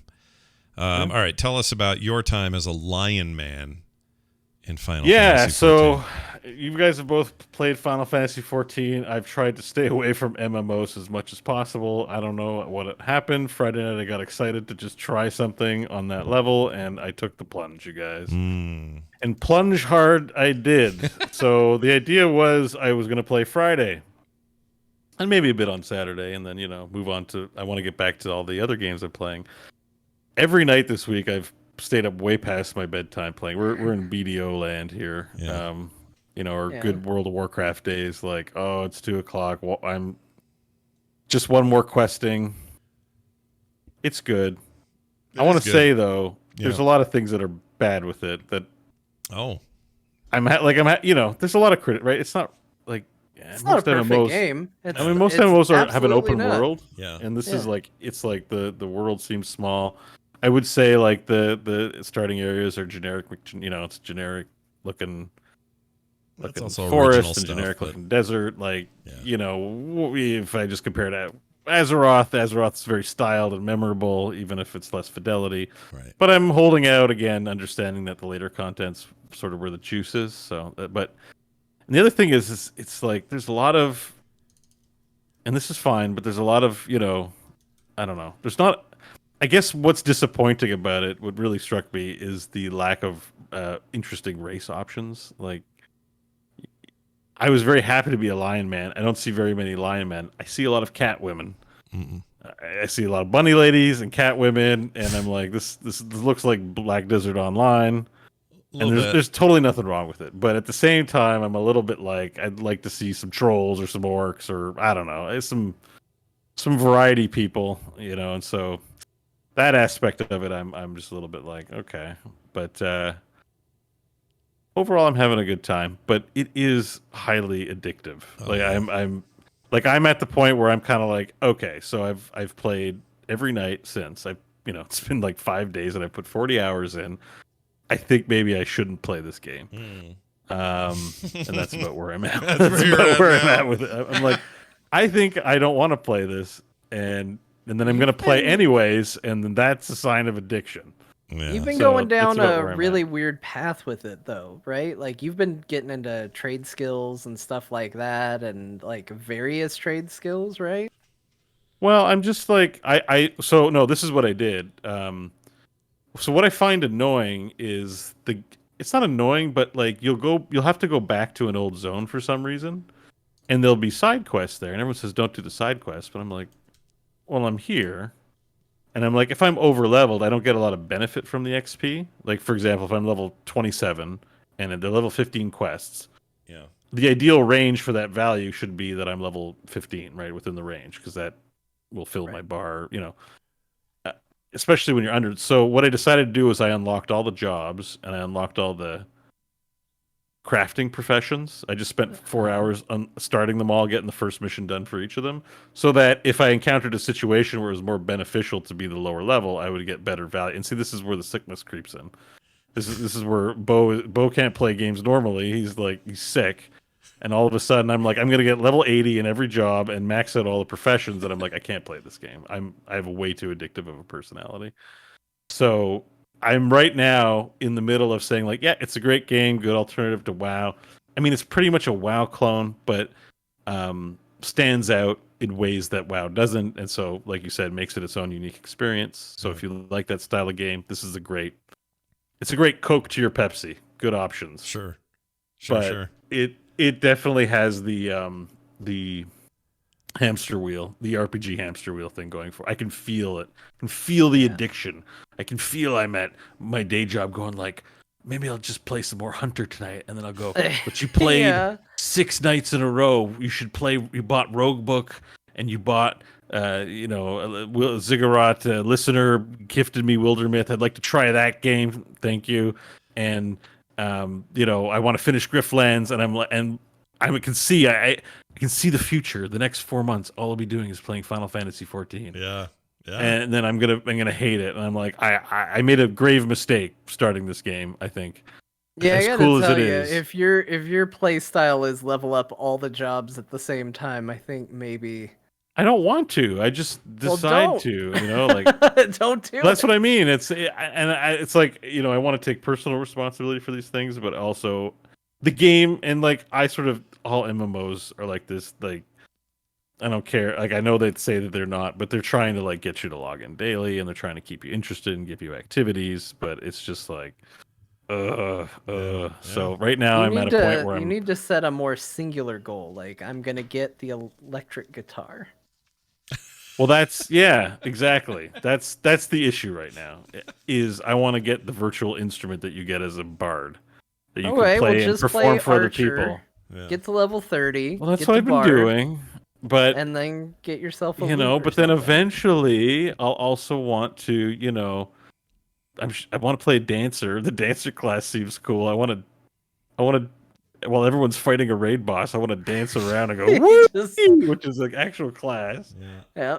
And then, like it's just like that's how the sickness never ends. So I don't know. We'll see. We call that the Bo blue hole. That's what this is. Yeah. It's more just me. Like I will play games a lot longer than the average person as well, and make poor life choices in relation to games. So, and I can play an actual guitar. Like the thing is, like I don't need to play a guitar in Final Fantasy 14. I can just play one. Like so. I don't know. And mostly shouldn't do anything detrimental. But if you stick with it, we should run some stuff. Because the early dungeons are not very good, but I feel like with friends they would be okay. I'm still gonna play. I'm just making this big speech, and I know I'm gonna get something to 80. Scott, you gotta. I might get back in. Yeah, now that you guys are super in, I may have to get back in. I mean, I've got a character. I picked up a new job to keep around the level that Bo's at, or gonna try to, and so we can theoretically all run stuff together. See, now here's Allure in the chat. Rothgar make lousy dancers. Rothgar's. So what you're saying is I should start a second character. Or just be a Rothgar. Don't do that. Just be Rothgar. Look, I know you were a lady dwarf warrior. You picked the right race for that goal. Yeah. It is not the most common.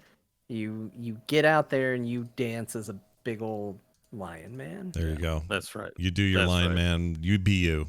Hey, Bo, tell me about Doom Eternal on the Xbox. You like that game? How is that game on there?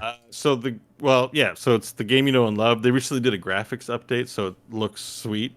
Yeah. Like it's a good time to play if you love the graphics. Yeah. Play it. Man, playing that game with controller sucks. It's not your. It's so bad. It's so hard. I got to take my finger off the stick for a split second to push a button, and then I'm stuck in a corner, and the big beefy guy is eating my chode. Or no, big beefy guy eating my chode. Yeah. Maybe that's not the way I should say that. That's exactly the way. I think you should always say that and never not say anything else. He's like, ah. Yeah, but he's ripping me a new one in the corner, and I'm like, oh my god. This is the updated. It's got like some ray tracing crap on the Series X and S, I think, right? Like it's now optimized for X and S. It looks beautiful. I mean, it's just the game I know from PC. Runs smoother for me, but it ran pretty good on my system, all things considered. But the game is the controller, man. Oh, it makes me wish. Can I mouse and keyboard on my Xbox? I think please? so. Like, oh can't my you? God. Like, can't you? It's literally the same game. It's not a console-ified version. This is Doom Eternal from the PC. Let me plug my mouse. Can you? Can you plug a mouse and keyboard? Yeah, I think you can. I'm pretty sure. Really? Yeah. I don't know. I mean, I assume certain games may not right out of the box support it, but I don't know. I can't imagine. I mean, you can use a controller on your PC to play this same game, so why not the other way around? I know the device itself supports a keyboard and a mouse, so you can definitely do that on the console. But whether or not I'll look at that. Hopefully, probably not on the S though. I probably screwed myself by buying an S, but you never know. I don't know. I didn't know that. Okay, no, that's interesting. You shouldn't have screwed yourself. All the same capabilities should be there. It's just a matter. If that's true, I might just. Oh man, that opens up a world of possibilities if I can play it. Yeah, and as far as like where you're parking the controller and how you're using your mouse, and if you got a little couch table, or I don't know what you'd do, but Chad is confirming you can. Oh my lord. Yeah, there you go. This changes everything. Yep. Because the game runs amazing. The game, like, it's indistinguishable from my PC, like my PC experience, anyways. So. Yeah, the load times are nothing. That's the other thing. It's just nothing. I don't know how you controller guys do it, man, but props to you guys. Yeah, props to the controller guys. I love playing controller. I love playing single player games with controller shooters. I don't have a problem with it at all. But Doom requires more of you. Yeah. It's not. Doom was an exception for me. As well. Same. So I totally. Yeah, you always gotta be moving, and one little split second off the controller, like I'm in a corner, I can't get out. I need new buttons to do things, and then it all falls apart from there. But I didn't play too much because I got frustrated with the controller. I did the first 2 levels, and now you know what you got to do, man. You're good. Hook that up and rock and roll. Finally, Griftlands. I understand this has taken top spot for you in these card games lately. That's good to hear. I think I was kind of down on it because it was intimidating to get into, but the first campaign, this is my favorite. So I finished the first campaign, and it's all like, I'm Sal, I have this revenge story, let me kill this person, let me, do some jobs, get a reputation, and then take my revenge out on the bad guy. Right. The second mission is it's Rook. Yeah, Rook's way better. He's not looking to kill somebody. He's just he's a bounty hunter. He is a bounty hunter, and his jobs from one side, jobs from the other side, and maybe his coin flip business is so much fun. I love his coin flips during arguments. It's just a cool. Yeah, his coin flip mechanic is great, but also the way the story's set up is you can agree to work with one party, and then you're sent as a double agent to the other group. Yep. And then all throughout, you have opportunities to be like, well, I can be a triple agent. I can backstab the people I originally agreed to work for.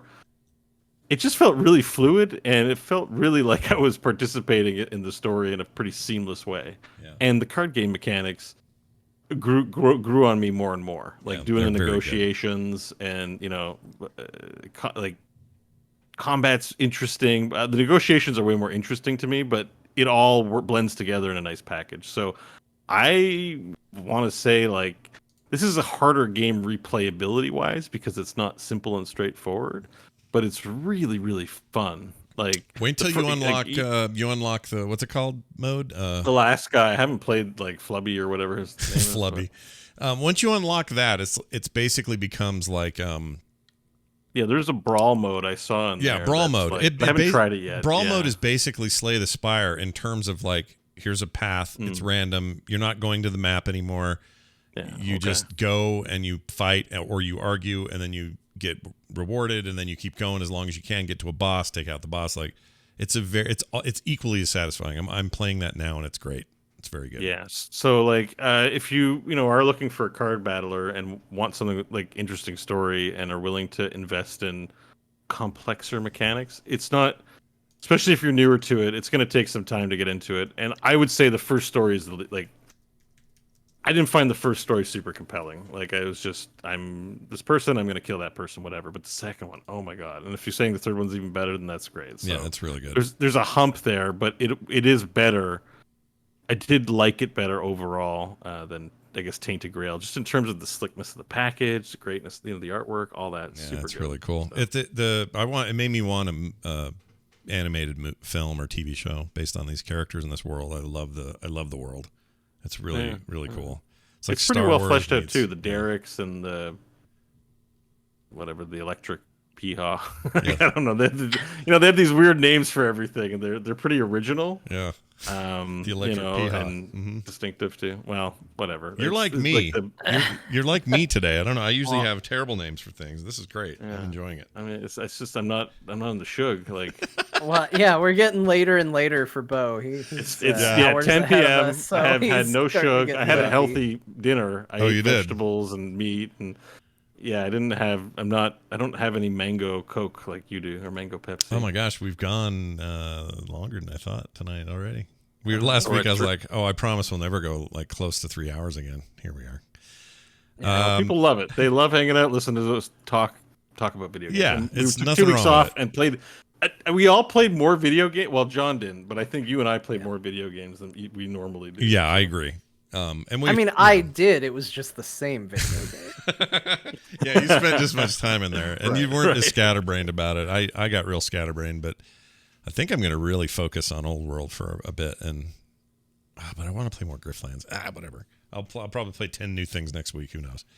All right, let's get to an email before we check out of here today. Here's how we do that. That's a good question. We tell you to send us emails to talktothecore@gmail.com, and you could be like this Andrew guy who says, hello, boys. I listened to the 6-3 episode, meaning the June 3rd episode, that mentioned a new Anno game, and I got stoked. Well, it turns out this is some Chinese developer making a 2.5D side-scroller. Not all that Mutant City building that we imagined. Lame. Well, the reason I wanted to share this, he said cheers, is it looks kind of cool. Click that link. No. Look at the Is this Steven It sounds Dorff's song again? No, I it's feel not. like if I click this link, they're gonna check to see if I'm a youth or not. I promise it's nothing like that. It's just it's a Steam game and a PlayStation game. It's like nothing. It's just Chinese developed. So we don't have to be xenophobic about it. But look at it. Look at this cool like Neo Tokyo pixely weirdness that's happening. It's pretty Oh my rad. god, this is awesome. All right, I gotta. You know what? I clicked it and I'm fine. It's a Steam gotta- game. It's a I gotta Steam give PlayStation. it to you. game. See, doesn't that look cool, John? Has- Come on. It has a look, but why is it an Anno game? I don't know Is why it they not related to it at all, or No. is it related? no to connection at all. It's not an Ubisoft joint. Oh. Ubisoft owns Anno, so I don't know what that is. But it They looks just- neat. Well, I don't Anno's, I know. think, just a word, so they can. Use I refuse to acknowledge that there are words I don't know. So sorry. What is? I missed the part. Well, of the whole email point there. is he thought we were talking about or when it had come up because on the episode we just mentioned a new Anno game and I think I was talking about the 1800 one that I had been playing, and he got real stoked, so he went to go find it and found this. And We were reading a list of games that might appear at E3, and we saw something called Anno Mutation. mutagen. And or we started whatever. guessing that they were gonna make a weird Anno game. That's right. Um, That's right. Well, all I know is this that has a look to it. I'm gonna tell you, this looks like it might be a better cyberpunk game than Cyberpunk. I know it looks really cool. So I'm interested in how that goes. It's so funny. Look how xenophobic we are. A link to China? No, don't click it. They're gonna see Well, it. we just. Well, I talked about clicked it. I didn't wuss out. I know, but we sound like Hello, China. my grandfather after World War II. Anytime anyone Japanese showed up anywhere, it was like, ooh, I think we get that way as a society. We've been. Look, I liked the Final Fantasy dragons. I think that bought me a little forgiveness. I wasn't like Scott, who only likes American dragons. I mean, I've got Chinese spyware on my system right now. I play Genshin Impact. Yeah, I was gonna say you're being looked at like, right I'm now. cool with it. You know, yeah. I'm not like. I just don't like. I don't know. Anyways, I get what you're saying. No, I'm not a fan of the decisions the country makes. I am with you 100%. In certain places, even saying that would be very, very bad for the person saying that. So that's exactly what I hate about it. Right. That's my I'll feeling. Still play the video games. Agree with you 100%. I think. I don't know. 100% agree with you on that. My whole point is, I just, there are some also just like cool people. It's like the Stalker and the Metro games. They come out of like Ukrainian devs and stuff like that. It'd be like us going, "Don't trust it. There's Russian hackers trying to get your." It's just too easy for us to do it. That's how they voted in our election. Yeah. It's all them installs of Metro is how they got that election overturned. That's where the votes came from. Was they were the Trump fire vote. A gun, you vote for Trump. That's the way it works. Just every gunshot's a vote. Which sucks because you got to fire a gun right away in that game. All right, that's it for the show, and that means it's it for us today. Thank you all for listening. We really, really enjoy doing this show, and if you really enjoy hearing it, here's what we need from you. Head on over to our Patreon at patreon.com/core show. Okay, core show. Someone else had core and did never use it, so we had to do core show. And when you get there, you'll be greeted with all kinds of reasons to sign up, including every episode pre-show gets recorded, and it's usually a big chunk of content that gets put up on that feed for patrons, and that's a great thing. That among other stuff. So go check it out. Thank you to all of you who support the show now. It's been growing, and we really, really appreciate it. And we love doing the show, so thank you for being a part of the Core family. In the meantime, send us your emails. talktothecore@gmail.com. frogpants.com/core is our website. Find us on Twitter at CorePod, John_Jagger, Bo Schwartz, and I'm at Scott Johnson. And come watch us live. We do this on Thursday nights, 5 p.m. Mountain Time. You could be in this cool chat room we've had this whole time if you just would show up here. So one of the best chat rooms we've had. Oh, they're amazing. By the way. They're amazing. To you guys. Yeah, you get the chat room you deserve, and apparently we deserve these guys. So thanks for being here, you guys. We appreciate it. I think that's going to do it for us. John, any final words before we go? I just want to point out that as we were complimenting the chat room and thanking them and saying that they were the best chat room, the first piece of chat to pop up at that point was somebody in all caps going, "Shit on me." Oh, great. So there you go. Perfect. Thanks, chat, for being you. Yeah, thanks, Bailel. We appreciate it. Bo, anything to add? Belial. Or Belial? Yeah. I'll just say my favorite line from my Lion Man character from Final Fantasy XIV. Yeah. The only reason to pick a voice at the beginning of that game, and I agree. I actually really like that character as well. It's the only race I can play in that game. The rest of them drive me nuts, but I like the big guy. Yeah, they're cool. Lion Man. They're the closest to orc. They're pretty close. Yeah, I think that's why. All right, that's it. Thank you all for being here. We'll be back again, like I said, with more next week right here on Core. We'll see you then.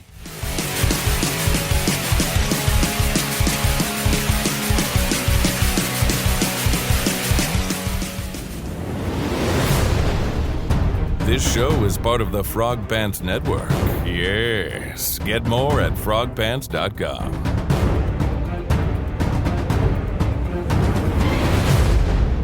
This show is part of the Frog Pants Network. I already played that. Get play more this instead. I was playing that twice. The hell was that about? Play everything. Yeah, play it all. Play every clip I have. All right. Although, No, you go should ahead. do that at some point, What's as, that? as an anniversary thing. Just like, here's everything on my hard drive and just put it in one giant I wave do file. That. I do that sometimes when people as a say, retirement move or something. Somebody wanted to hear all the times I've captured the word shit, and it's like hundreds, and so they're all really short. So I did that one day. I just put them in a giant playlist and just hit play, and it took like 45 minutes to play them all. Oh my god! Yeah, there's a lot. Yeah. I have a lot of shit words. For example, here's just a couple. All right. Holy shit! All right. There's a holy shit. Knock it off. We don't have time for your personal shit. Yeah. Shit. That's Steve McQueen. That's old school shit. How about this one? Shit. Bullshit. I don't know who that is, but it's great. Shit. Yeah. Bullshit. Wait, how about this one? Alex, let's go take a shit. Okay, more. Hello, Scott. Hello. I get that sometimes. Hello. Someone who called in who messed up right on hello. He's like, hello. Shit. Oh, shit. Ah, I blew it. My one chance. This is 2 years old, but this one time Brian was talking about what swear words you could say on his charity marathon. This was pretty funny. Hold on. Shit, okay. Oh, that's not the one. Shoot. He says, dang it. Hold on. Well, that was a pretty normal, like, shit, okay. Like, Oh, here it is. He goes, Shit is okay. Fuck is not good. Gotcha.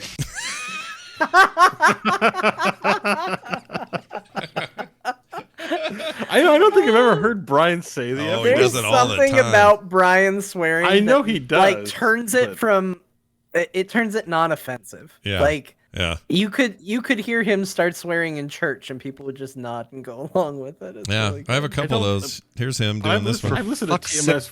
Oh. Oh, here, listen to this. Wait. For fuck's sake. That's another good one. That's a good one. Is Sorry. that him rating? I don't know what he was doing. Here's Patrick doing it. The movement is fucking it up. That's so Patrick right there. Uh, I don't know why I grabbed these. I things. was hassling Patrick on Twitter the other day. He's fun to hassle on Twitter. Oh, he's great to hassle because he's usually up at 3 and annoyed and yeah, And he's grumpy. yeah. He didn't appreciate it. I bet he didn't. He subtweeted me because I did a one of those episode 2 Natalie Portman memes, Yeah, right? yeah, And so Patrick subtweeted me yeah.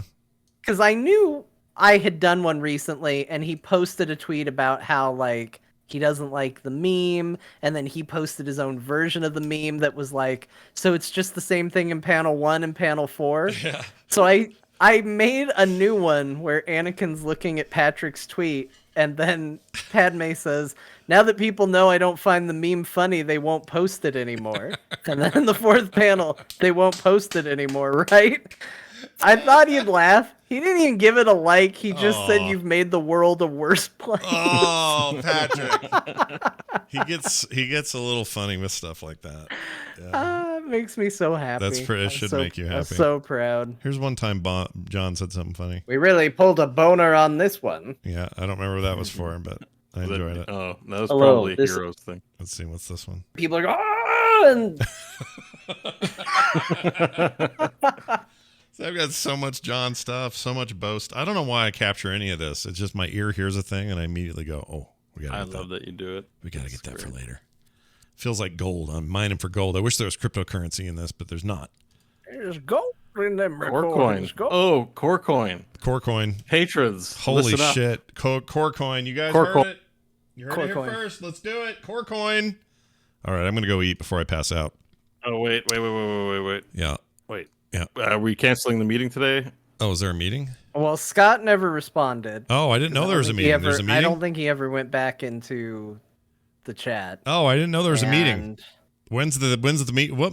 There's a meet? Oh, is there a After meeting? the show today, but There, we can there was cancel. gonna be, but we might be canceling it. Oh well, but where we are the? did- Where Kyle are, and Kristen were they there waiting? What's going on? yeah. Oh, well, yeah. shit. Well, they're waiting to find out. Yeah. So I feel terrible about that. I didn't know. I can still do that.